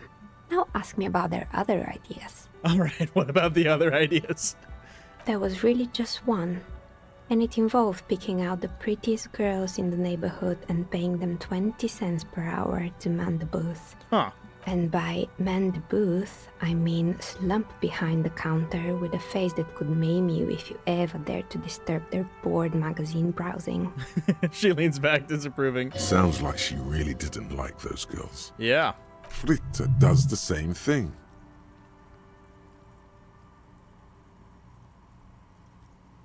I know a girl just like that. She works in Fritte as a cashier. She's not particularly friendly. Employing soaky teenage girls is a widespread practice, yes. Unfortunately, they always come in packs. I'm talking about acne-ridden girlfriends and gorilla-like boyfriends loitering near the shop. At least that's what happened with Revachol ICT. Right on. And they already had the bear. She closes her eyes as remembering something painful. What about the bear? The bear. She repeats, pressing thumbs into her temples like trying to suppress a headache. It didn't work out? Of course not. The bear was terrifying. No one wants ice cream guarded by a hostile apex predator. To make matters worse, the fridge didn't work too well either, and half the ice cream came out malformed and partially melted. Eventually, Revachol ICT lost the price war to its rival, Glacé 5000. Glacé 5000 sold caramel sundaes for only 5 cents a piece, out of regular fridges. I'm sure the bear was doing its best. Maybe, because the taxidermist who made that bear definitely wasn't. Doing his best, I mean. How come? He said that the bear was his vision beast. He said he met his vision beast while high on desiccants. Called it Megatherion. Megatherion? Megatherion. A mega wild beast. Huh. What's a mega wild beast? It's an imaginary beast that guides you through life. By telling you to do more drugs, mostly. Oh, right on. A wise and noble beast, guiding you toward the land where the streets are paved with drugs. Hell yeah. The horrific necktie tightens around your neck, strangely excited. But it doesn't feel particularly fun this time around. Not now, you beast. What? Nothing. Right. She doesn't look entirely convinced. Anyway, now you know the story of the fallen ice cream empire. She seems almost sad, finishing the story. Some dust beams swirl in the morning light. Her eyes follow it idly. Little sparkling embers under the window. Outside its light. Light scatters from the low-hanging cloud cover. There's always the threat of snow. Anything else? Another failed business, perhaps? I've been here for a long time. I found the building's intercom, but it's not working. Oh, right. I hope you didn't try to ring me. I think none of those doorbells work, including mine. I'm still in the middle of connecting the wires. Sorry about the confusion. So you're telling me that you have a doorbell there? Which The one? one with an empty name card. It's the last one in the list. As I said, it's quite useless right now. It doesn't work yet. Okay. Sure, I'm listening. Good. I hope it clarified things a bit. What else? Let's see if we can spin the wheel. You feel nothing. Ah, rolled a If 3. anything, it's uncomfortably warm in here. I needed to get a 7. Sorry, I needed to get a 10 on 2d6. Leave it at that. She has begun to idly clean one of her carving tools with a dirty kerchief, the tool's sharp edge shining in the light of her desk lamp. Leave. Go time.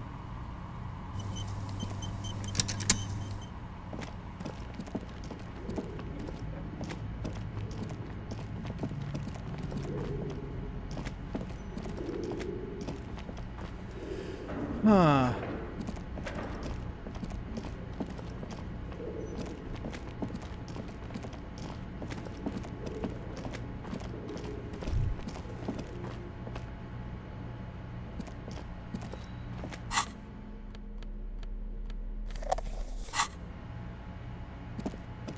Well,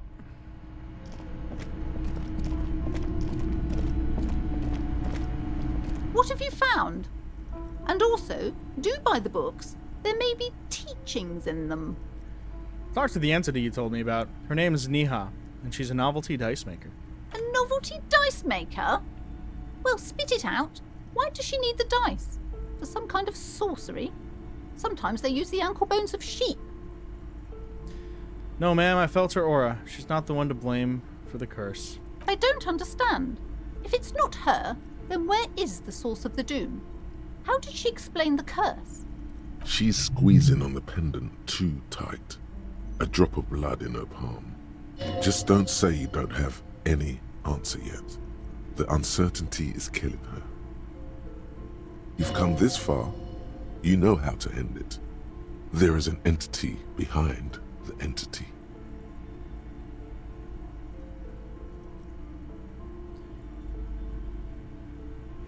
Huh, I don't think I should lie. There's no curse. There's too many inconsistencies. Too many inconsistencies. What kind of talk is that? I mean, first, you're one of the inconsistencies. I am not doing as well as it looks like I am. I only have my Simonese wards to thank for the protection they provide. And as I said, she's a novelty dice maker. Her business has been up and running for a long time now. Yes, because her business consists of the psychic leech that's been feeding the curse. Red blotches appear on her skin. I see that you've fallen for her manipulation, Detective. The investigation is over. I just hope that you haven't made anything worse by going in there. Thank you for nothing. Please do buy some books, or be on your way. She concludes tucking the pendant away in her blouse. Wow. Total psychic collapse between you two right now. I am sorry we had to disappoint you, ma'am. Can we go now?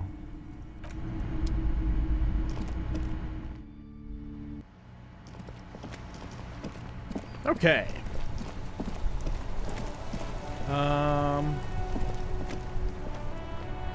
So let's see. I still need to find drugs or my badge, one or the other.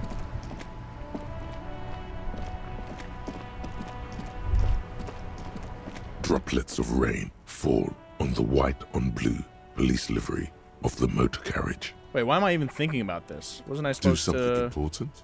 Something murder-related? There's always something important. Doesn't mean you can't take a moment to admire this piece of machinery. Fair. Even at a standstill, the unibody Caprice Kanema looks sleek and dynamic. The cabin is tilted frontward to give it a more aggressive, hunched look. Someone has waxed it recently.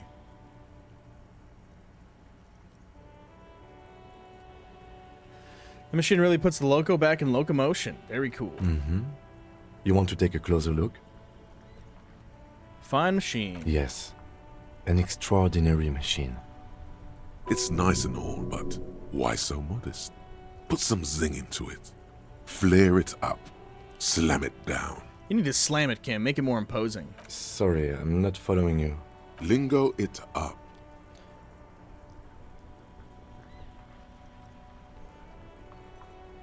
I'm not either. I don't know why I said that. Well, maybe don't just say every little thing in your head out loud. It confuses people. Well, what's it back in there? 130. Nice. I reckon that's a 7-liter V12 there. That's what? 7-liter V12? 7.2. Supercharged. Lieutenant is trying to suppress a smug smile, unsuccessfully. Saying these words brings him immense joy. Alright, let's move on. Okay.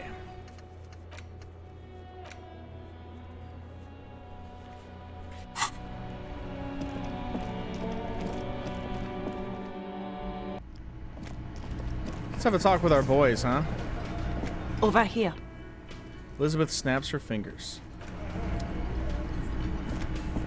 Let me handle this. Woman says to the crowd in the mess hall before turning to you. You seem a little different today. Less hospitable. You are far from home, Lieutenant. This isn't a district known for its love of self-proclaimed militiamen. You're not a gardener. I'm in no trouble. I'm just here to do my job, that's all. Not a muscle moves in her face, but her eyes trace yours, stern and perceptive. You are looking for Titus Hardy, who you think has information on a murder the RCM is investigating. You want to interview him. She points to the man standing in the middle of the room. That's Titus. Talk to him, but know this. I'll be keeping an eye on you. No strong arming, nothing official. The District of Martinez does not recognize your authority to make arrests. It doesn't matter if you recognize our authority. We will make an arrest if we have to. She says nothing. Her glare speaks for her.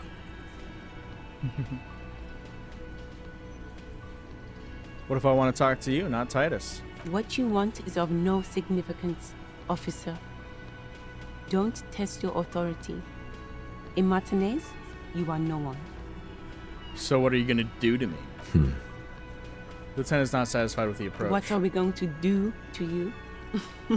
She starts laughing. It's a cold laughter, devoid of joy. The Union isn't going to do anything to you. It is not a crime syndicate. It is a labor organization. All right. Goddamn right it is. If anything, it is the RCM who do things to people. Wild But Weeping we Bell digress. appears.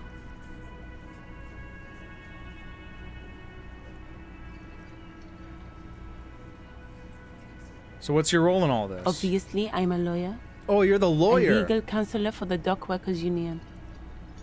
I would urge you to consider what you say to my clients. Okay. I should talk to Titus then.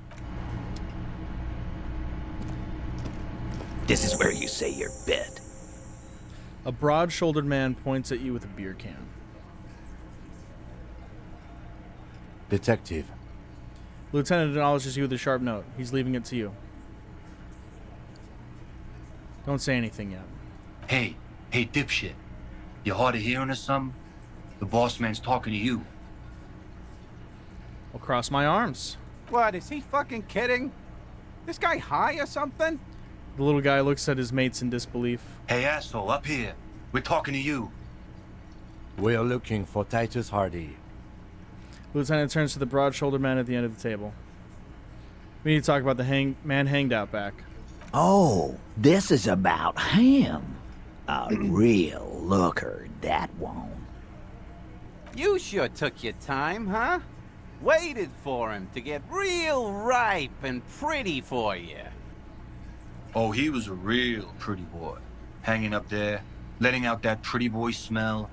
I can't for the life of me understand why you did it. I mean, I would have just left him up there. Oh, I didn't catch the weeping bell. Really Lame. like cleaning up other people's shit.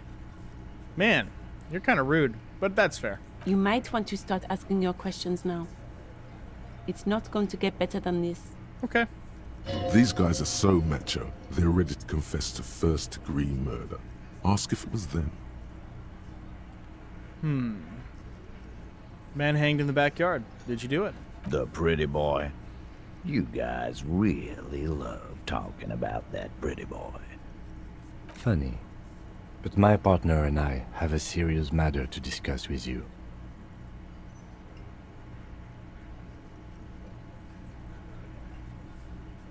Why is there a container belt around the dead man's neck? Container belt? Like we use in the harbor? Yes. Why? Because we took it from the harbor where we work. Then we went out back and used it to hang him. All right. We did this together. All of us.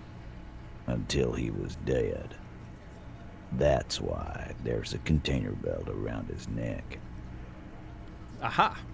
So you just confessed to murder. That's it. Game's over. We got the perpetrator. So he just confessed to murder. Goddamn right. No. These 7 honest men have equally come forth. They told you what happened so that you don't waste any more of your time.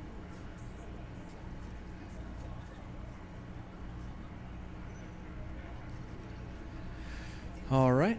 When did this hanging incident occur? I already know that. Who called the shots that night? Are you deaf? There will be no singling anyone out.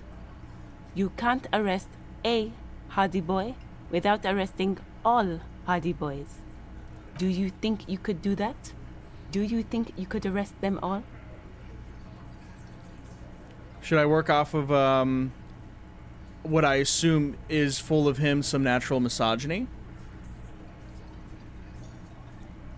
Yeah, I'm just gonna ignore her. Who do you fucking think does? He sounds more amused than angry.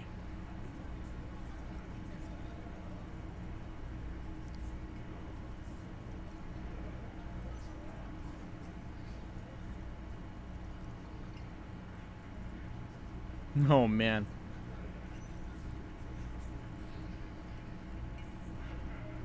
Point at Fat Angus. The biggest animal dominates the herd. I'm guessing it's the big one. The sweaty man turns red and looks first down, then around him, apologetically.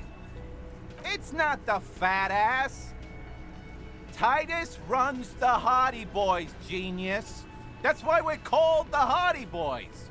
Ain't that right, fellas? Thank you. I think you got your answer, Mr. Law. Yes, there are some administrative differences. But on that night, they all acted as one man.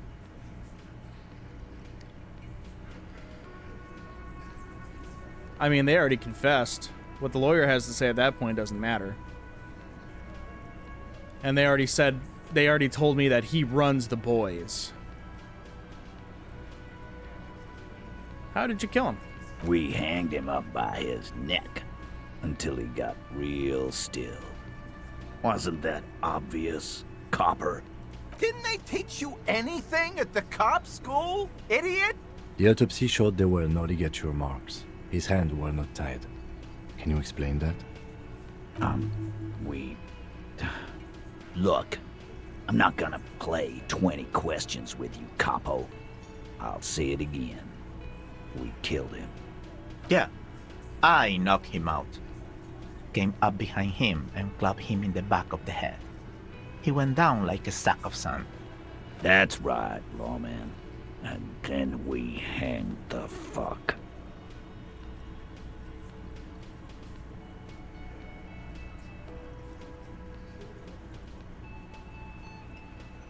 Mr. Tats, what did you use to knock the victim out? My fucking elbow, Copper.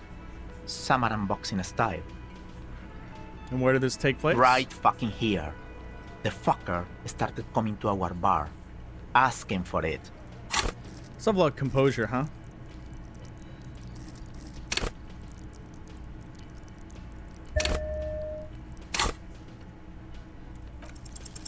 Titus is solid as a rock, and so are a few Ooh, others. But who's cracking under the pressure? This one. He's sweating profusely and has difficulty breathing. They've smartly kept him out of the conversation thus far. Definitely the weakest link in the chain. Hey, you. You having trouble breathing over there? No. He looks up, startled, his forehead shiny from sweat. A few cold locks are peeking out from under his warm woolen hat. Of course he's having trouble breathing. Just look at how fucking fat he is. Rude. The man next to the big guy bursts out laughing. Fuck off, Shanky. Angus is a powerful guy. All muscle. keep your eye on this powerful guy. Sooner or later, he's going to break like a piece of twig. There's something you're not telling me. And fuck you too, Copper. Picking on Angus like this. We're done with this schoolyard shit. And just so you know, he doesn't have trouble breathing. His all-muscle comment wasn't sarcastic. He's genuinely trying to look out for Angus. Right on. This one is a stone wall. You won't get more out of them about the night of the murder. Not yet. Right. Like what, Copper? Why did you kill him? Why? 'Cause he was worthless mercenary scum. And he stepped out alive in my town. So he was a mercenary, that's it. And he stepped out alive. He repeats the jaw clamped shut like a vice. What kind of mercenary? The kind that shows up when you start a strike. The experienced kind, too. Had Kohoy and Semenine written all over him. Ex-Oranese Special Forces. A live grenade. Right here in our bar. This one has a special gripe with him coming here. I can't prove it, but I know he was sent by the Wild Pines. They hire merc shit like that. Story of every strike from here to Samara. Hold on, how do you even know he was Special Forces? Cause one night he walked straight up to the mic and said, "I'm RNA's goddamn Special Forces, and I'm gonna fuck you all." Really? Really? Yeah, really. Had a gin and tonic up there, sang some RNA's paratrooper song, and said he's gonna fuck everyone. Huh. We couldn't believe it either, but he fucking did. Right there. Like some kind of animal. Alright. But what did he actually do wrong? Wrong? He harassed women, raped one, harassed workers, threatened to kill some as a warning. He wipes spittle from his mouth. There's slight unease in him, suddenly. He regrets mentioning the rape. To kill us all, if we don't open the gates, if we don't let the scabs in, if we don't bend over. And that was before he started coming here. Yeah, he said it was his favorite joint now. Started coming here every night. Drinking, grabbing girls. Grabbed one of ours mid-karaoke, right there on the stage. He grabbed someone? The lieutenant is trying to make sense of this flood of information. Yeah, this girl's on the mic. A beautiful girl, young. Gets into the second verse of Lover Lake. The fucker grabs her legs, starts screaming. "Show me your cunt! Why don't you show me your cunt?" Then, he gets knocked on the head with a wine bottle. Doesn't even fall down. Huh. He shakes his head in disbelief. Was this the same girl who was sexually assaulted? Raped, you said. Aren't you fucking listening? My man is talking to you. He took care of it. They got the girl out before anything else could happen. Yeah, me and Eugene got around. Aren't you fucking listening? Right. But then who did he essay then? This is a very serious allegation. No. You're not getting the name. That's a Martinez matter. And I'm not discussing it with you clowns. Murdered him just like that? No remorse? How many people have you sent to the Shays? Ever felt remorse for them? Or send them to Reunion to rot. For 20 years. For life.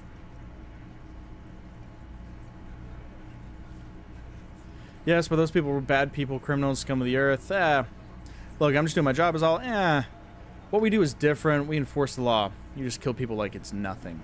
But you see, a lawman, is something people agree upon. And here in Martinez, we agreed that this man had to die. So when did this hanging incident occur? You don't have to keep answering his questions. The fixer turns to remind Titus. I know, Lizzie. Relax. We killed him last Sunday night.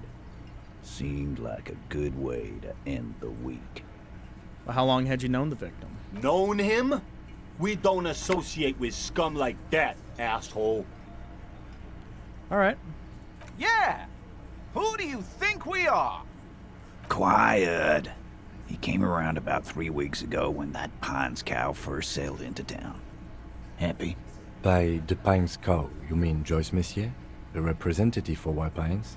The same company you're striking against? No.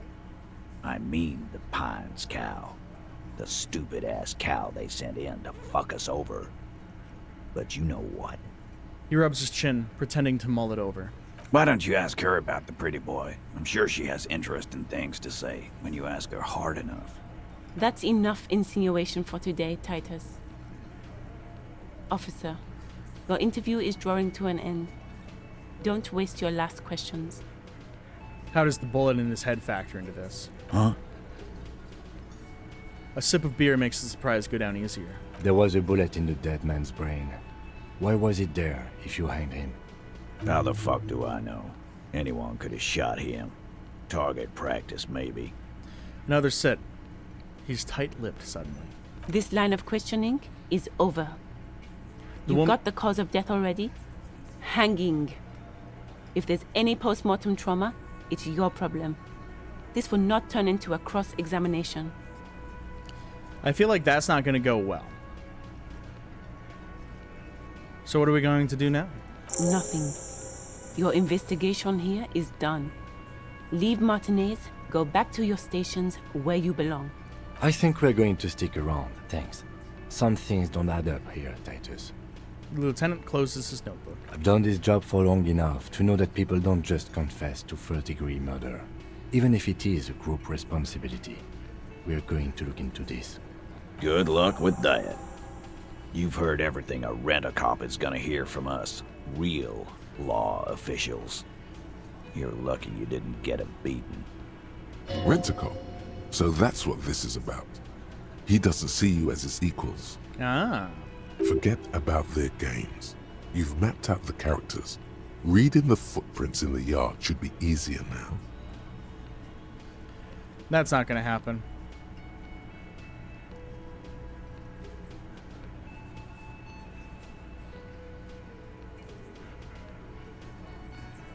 No. I's here. You got business with my boys. You got business with me. He understood what you were doing, taking inventory of them. Now watch the other guys fuck it up by falling out of line. Yeah! You fuck with the Hardy Boys, you fuck with Titus Wow, Hardy. Leo.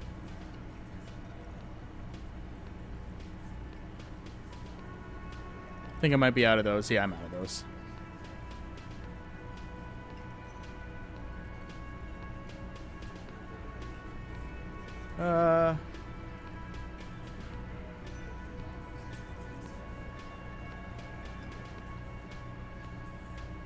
Okay, anyway. Let's see. Yeah, you fuck with the Hardy Boys, you fuck with Titus Hardy, shouts the scrawny rat-faced man, 2 teeth missing in the front. Yes, falling out of line to please him. This is the best kind. And now this guy is going to... Relax, Dennis. No one is fucking you yet. Says the 40-something man from the corner with a plectrum hanging from his neck. Use it to take a dig at his friend. Floodgates open. Yeah, Dennis, calm down. No one's fucking you, you stupid fuck. Let Dennis enjoy his fucking, man. We don't mind. You notice gang tattoos. The man must either be Mesk or Samarizinian. This one knows how to keep things going. He's a hothead, but not one to be taken lightly. The last one is a bit of a black sheep. Yeah, you're not even being fucked, Dennis. Easy, fellas. We got company. Let's see what brings the cop around. Too late. You already got a pretty good picture of these guys. You can use this. You could take another look at the tracks in the yard. See if they fit with the characters here. It could be incriminating. Ah, rigged. Didn't catch it. Cool. I'm gonna take off.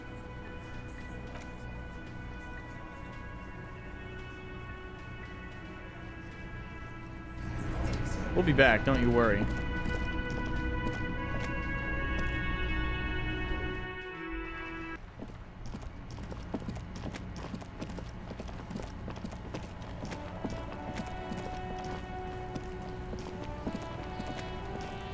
There are several footprints in the mud, left by work boots. Anywhere from 6 to 12 pairs have walked here. Come on. 83%. 8 pairs of boots have shuffled back and forth in the mud. Where else have we seen a gang of men in work boots? That's right. The Hardy Boys in the mess hall of Welling in Rags. Go over them one by one. Standard work boot. Steel reinforced toes.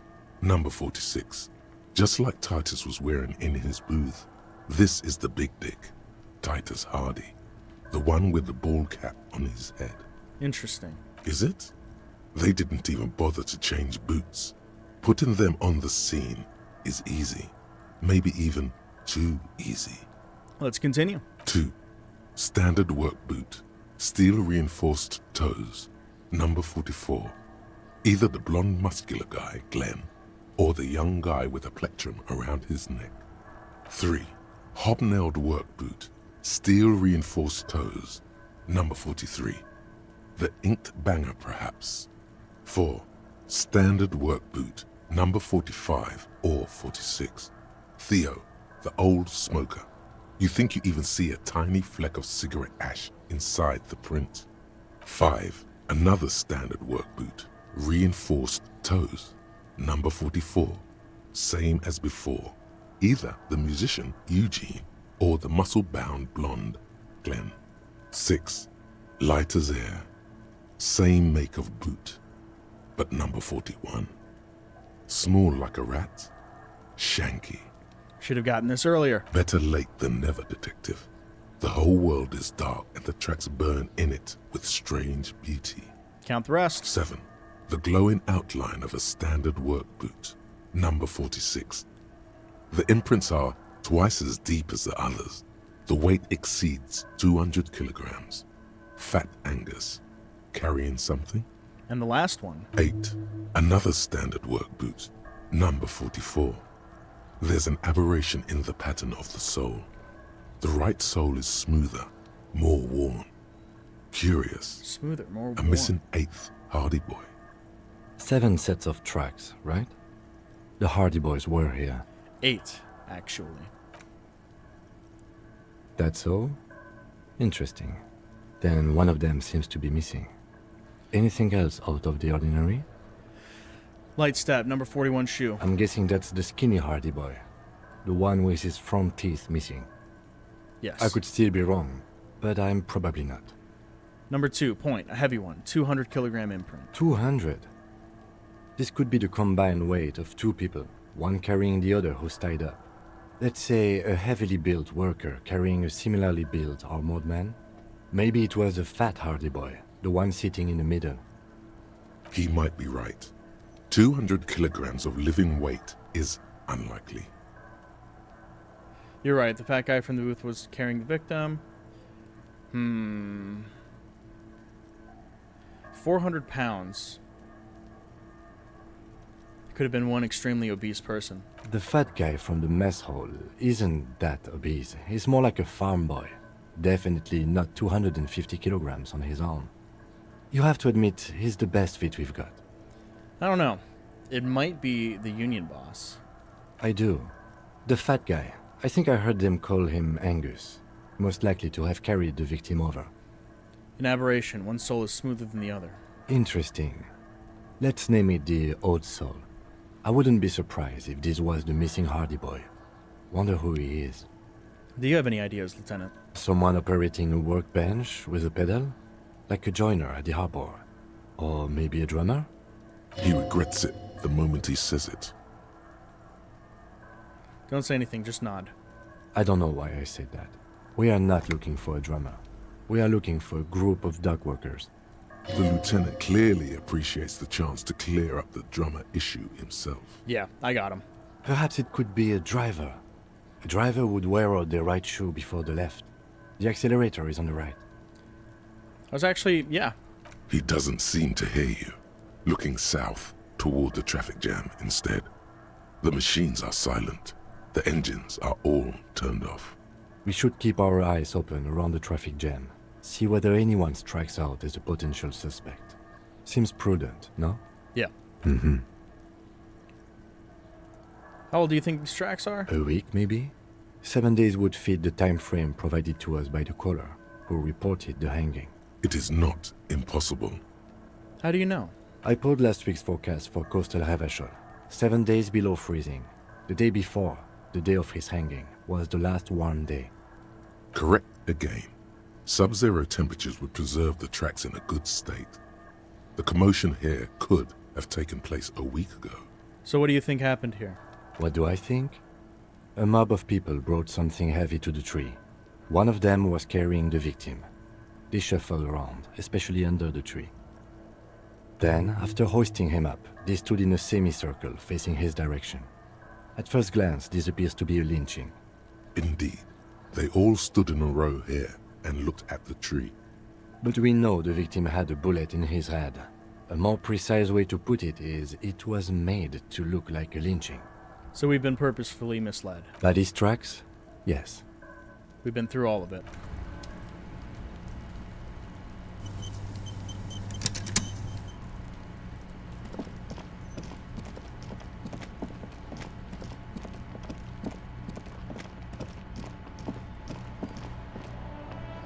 Okay.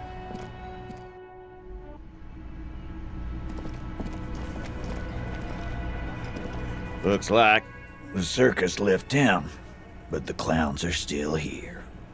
He is not particularly happy to see me.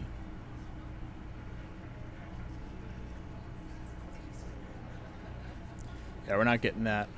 I was weak when we first met? How was I weak? I just stared him down. Found 8 sets of footprints, but there's only 7 of you. Where's the 8th Hardy Boy? What are you talking about, madman? There's no 8th Hardy Boy. There's 7 of us and we're all here. He sizes you up. Or what? You want to be the 8th Hardy Boy? We ain't hiring. He shakes his head. Actually, boss, we've been talking and we think she could maybe... This person Glenn wants to hire, he really respects her. She? So there's an 8th Hardy, and it's a not Hardy Elizabeth. girl. Who might it be? Elizabeth? The gardener? Shut the fuck up, Glenn! I do the talking here. Now what the fuck do you want, cop? So let me get this straight. There is an 8th Hardy Boy. It's a she, and you don't like us talking about her? That's right. We're not talking about this. This is a private Hardy Boys matter. Nothing to do with your shit. End. He points at the lieutenant. You're not cops here. Don't go digging around if you don't want a bullet in the back of your head. I'm watching you. Good. We are all watching each other. Officer, your question. There's no point in pushing it further, he thinks. This is already a victory. We'll learn more about this 8th Hardy sooner or later. So need a 16, so the only way I could win is by rolling boxcars, so we'll come back to that. Alright, there's nothing more I'll get. No point in pushing it further. Thank you, Esprit de Corps. So we have an 8th Hardy to look for, and it is a woman.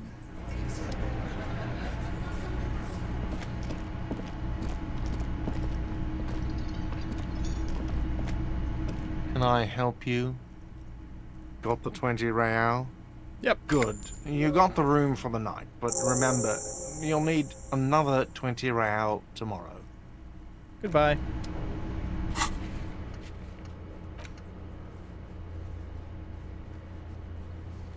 Yeah.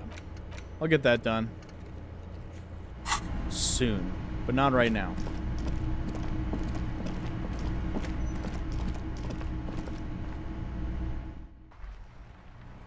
For now, we're looking for an 8th Hardy who is female?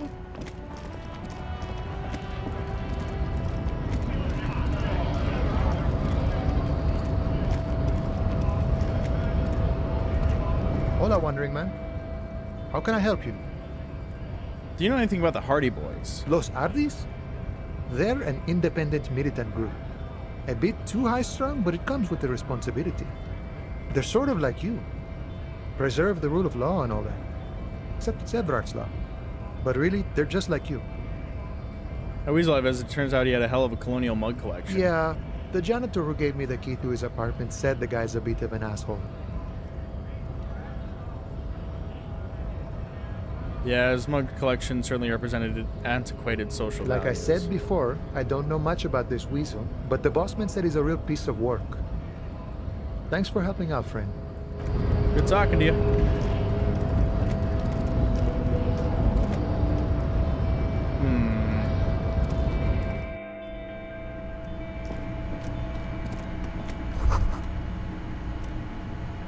Trying to aspirin on the pillow and powder and coffee rings on the armrest. Someone is habitually chilling next to this radio.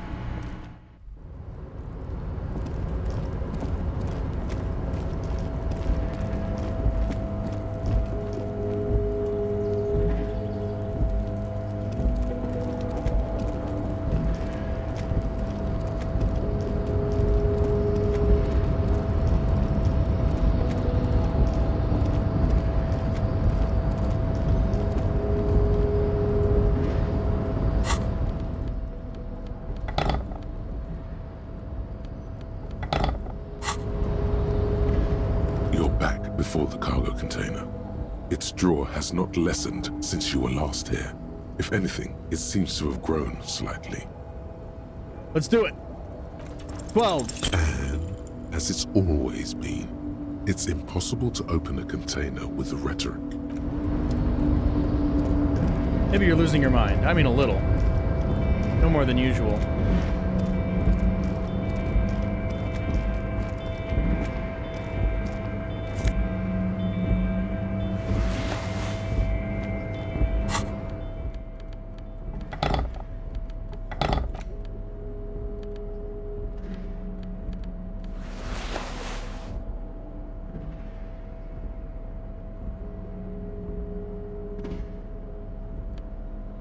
Dope.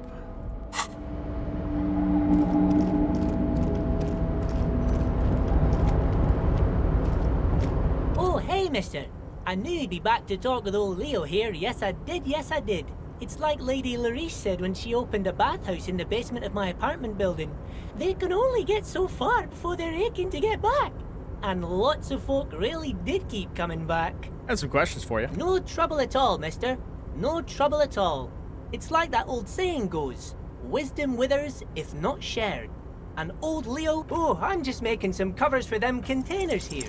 The containers in the yard are green in All right, wild we already did that pines stuff. That's why I skipped and the the mountains rising behind Leo chat. is all red in Union colors.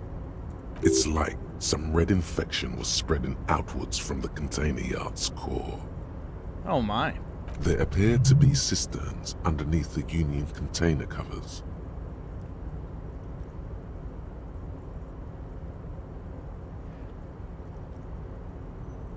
What's underneath those red covers? Oh, I don't know, mister. They say it's some chemicals. Most of them have labels on them, I think. Has anyone told you why? No, not really. Mr. Everett doesn't tell me all the big things. Says I go and tell them to everyone. And this looks like a massive redecorating Yes, operation. they are hiding it from the inside. All the red containers have the Debarders Union logo on them. Right. Oh, no trouble at all, mister. No trouble at all. Oh, most of the guys are down at the gates. We're on a strike. The whole union is. You don't have to work when you're on strike. Ha! We haven't worked for 2 months now. So no one is working? Not everyone is down there, of course. Mr. Everard is in his office, where he always is. And Jean-Luc is guarding the gate. But Titus and his boys got into some drunken trouble and Everard sent them on a nice vacation. For a week or so. He stops, but seems eager to tell me more. What kind of trouble do they get into? Oh, I'm not really supposed to talk about that.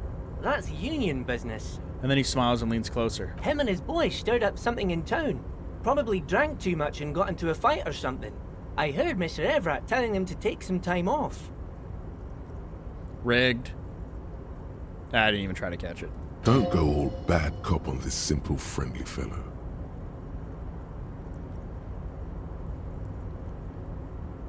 But what did they actually do? I guess the boys got a bit too rowdy and had to let out some steam. I don't really know the details. That's just how boys are, you know. I haven't been in a fight since I was in middle school. Easy, Leo. Let's keep this on the hearties. Too late. Leo's mouth is still moving, and the words are spewing forth. Words, words, and look, even more words. This guy could go on till the end of days. Damn. Now he's talking about some drunk sawmill owner who... No, he already switched to a prized fishing rod he apparently owned at some point. You know what? Just cut in there with your questions. Do you work here? Yes, yes. Everybody needs a job, and this is mine. I'm like Mr. Everett's right-hand man when Mr. Edgar is out of town, and Mr. Edgar's right-hand man when Mr. Everett is away. Actually, Miss Beaufort is the right-hand man, but she's a lady. Miss Beaufort? Who is this Miss Beaufort? A real pretty lady with a skin like those Douai Sucre candy bars my missus likes so much. Them are real nice to suckle on once the dinner is done and me and the missus sit down beside the radio. But I can't listen to the radio all the time. There's so much to do around here and I'm always busy keeping things running here. Yes I am, yes I am. Stay on this Miss Beaufort topic. Oh, Lizzie. She Lizzie is a Beaufort. real sharp tool. Mr. Everett put her through some fancy That's the school lawyer. and everything, east of the river. 4 years she was gone, and when she came back, she was all fancy and lawyerly. But she's a real nice girl. Grew up in this here neighborhood, knows everybody and gets along with everyone. Real pillar of the community one day, I'm sure. For a fraction of a second, there's sadness in his eyes. Oh. If me missus and me was to have a child, I'd be real happy if she turned out like her. But she can't have kids. Dr. Lemaitre said so, and she knows about such things. Been a doctor for almost 50 years she has. He sighs and falls silent, watching you meekly with his blue eyes. Law school? Could she be talking about the union fixer, aka the gardener? So this is the union fixer, the gardener. Looks like it. I'm not sure what a fixer is, but she is a real nice girl. Smart as a whip too. Alright, I'm off. I don't think speaking to... let's try talking to him, see if he has anything new. He might. Mr. Dubois, a pleasure as always. You don't have to sit down this time. My dear Harry, there are literally millions of containers in this harbor. Harry, you smooth-talking son of a bitch. Time is a precious resource, and I don't have enough of it to count containers with you. Smooth talking. Maybe that's the way to go about opening the container. You should at least try convincing it. Most certainly, Harry. Nothing brightens my day like brainstorming these things with you. There was a bullet in the man's head. So they shot him? He sounds pleasantly surprised. He was shot in the head before he was hanged. How odd. I don't know what to say, Lieutenant. They told me they hanged him. A hanged man is what I saw when I took a look into that yard. What I do know is, the case is in safe hands. If anyone can get to the bottom of this shot and hanged man, it's my two little policemen. Godspeed, policeman. By all means, Harry, what's on your mind? Fuck it. What? Harry, how could you say that to me? You know I appreciate a joke as much as any Johnny Fat Guy, but I can't take slander. Are you actually investigating this? No comment. Harry, you wound me, Harry, in the heart. But I trust you to put this to bed. Do what you must, and let's change the subject, shall we? Thank you for your understanding. We will continue to do what we must. You too, Lieutenant. You know, I like you, but you never were my favorite. Fucking guy. I'm a Harry guy. I'm Team Harry. Team Well Harry. taken. Did we have anything else to do here, Harry? Nope. No new information gleaned. I was hoping you would have something, or I'd have a line of questioning for him regarding the person who had been, or regarding the 8th Hardy person. The 8th Hardy gal, or whatever. Dude, go down the fucking stairs, please. I'm begging you.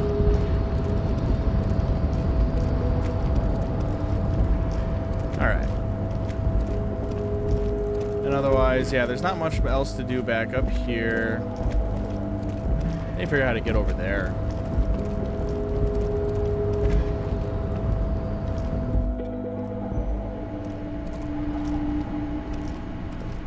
On second glance, someone has forgotten to properly close one of the drawers. It's unfortunate for the Union to just leave their paperwork lying around like this. It is. Let's see what's inside, he thinks. The drawer opens smoothly. Inside is a well-organized selection of brown folders. Browse through them. Hundreds of documents containing logistical data. Two kinds of transactions stand out. Materials coming into Revachol from the outside world, from Muindi, Grad, and even Ilmara, and the same materials being handed over to companies inside Revachol. Kuron, Coal City, La Delta, and Jamrock are listed among the many districts where the imports are being sold. Anything interesting? It's hard to make sense of this thicket of company names, dates, quantities, and percentages. You try to focus, but the lines are getting blurry. Roll! Look how blurry all the lines on these papers are. how unwieldy your own willpower is to yourself. You're like an absurdist Samaran monk, focusing through not focusing. Could I actually focus through not focusing? You are a police officer, not a spiritual healer. You can focus the normal way by turning your attention to something and not letting go. Is that what you're doing with those folders over there? Let's just I get back to thought work. exactly, officer. Shall we? 83%, come on. Whatever's hidden here is hidden well. Concentration isn't enough. Only a trained accountant with a background in logistics would be able to really make sense of it. However, there is a little handwritten note stuck on the side of the drawer. What's the note say? It appears to be a to-do list written in large, uneven capital letters. Ooh. Remember, Leo, Everard's shoes, special whirling borscht, water Everard's plants, sweep office floor, more banners. Everard's shoes. All items on the list have been crossed out, and the note itself is crumpled. Look, Kim, a to-do note with a list of errands for Everard. One of his aides must have left it. Nothing incriminating here. What is so special about this borscht? Code for drugs? Booze? Blood? Remember, Leo, all items on the drawer slides shut smoothly.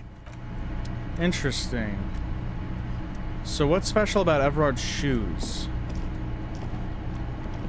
Let's see if I can ask about that. Because, again, I'm personally suspicious that Everard was there. Because he's a heavier guy. And maybe one of his shoes is smooth on one side. And he was there watching them hang him up after Everard shot him or something with my gun.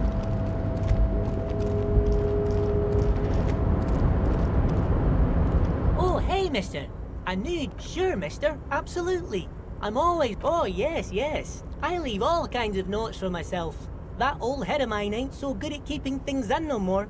I almost forgot about the borscht. What's that about borscht? Oh, yes. I've been taking special whirling borscht to the men every day since the strike started. It's very, very good. Makes a man feel so warm and happy. I feel like I could take on Mr. Renadan's boar dogs every time the lunch is done. Power borscht, huh? Never heard of a borscht that turns little guys into dogfighters. Alcohol, however. What do you mean taking the soup for the men? Is it for Yes, striking? yes. I'm taking it to them. The borscht keeps them happy and in fighting spirits. Makes you all warm inside. They brew it in the whirling in rags. Hold up, who makes it at the whirling? Oh, the whirling's cook. He makes it.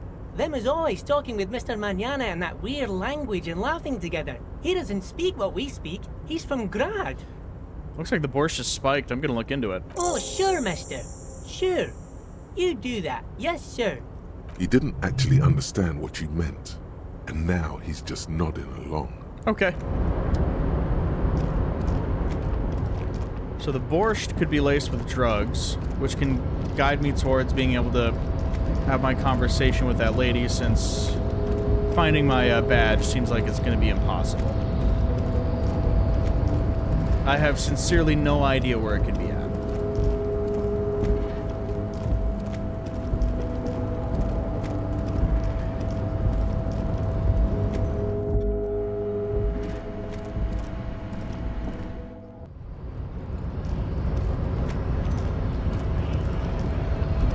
All right, manana. Hola, Wandering Man. How can I help you? Oh, never mind.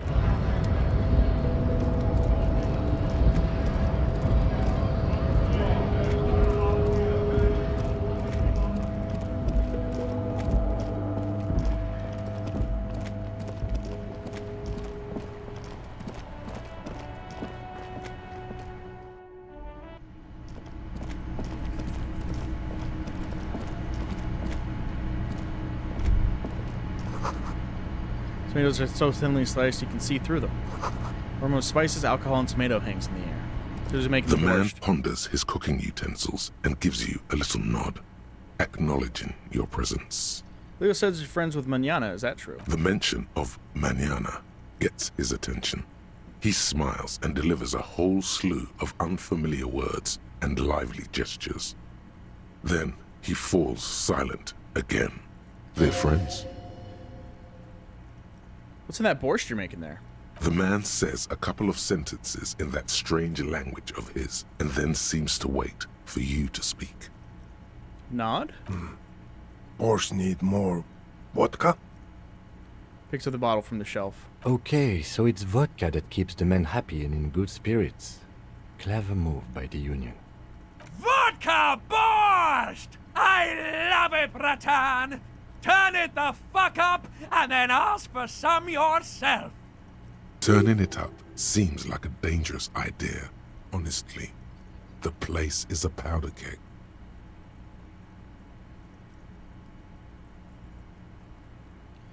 Yeah, what the hell?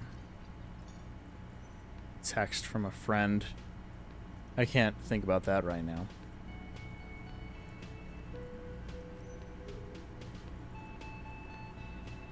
I shouldn't turn it up.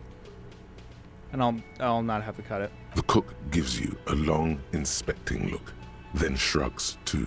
And what's he behind looks that? up at you, then Shrugs. look. Shrugging is an international sign for, no, I don't know what's behind that door. Right on. Well,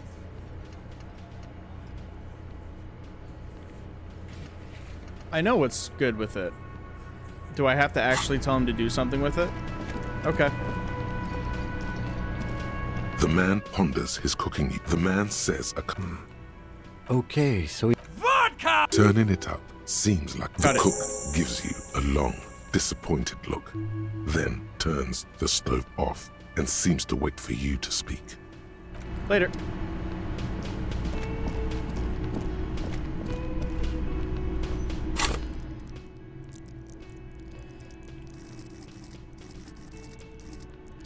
Thing is I like hanging on to a skill point for when shit goes down, because you can basically always respawn, so I guess I'll just hang on to that. I'm actually considering spending the skill point to forget this, because all it does is make me bad. It gives me a little bit more options, but eh.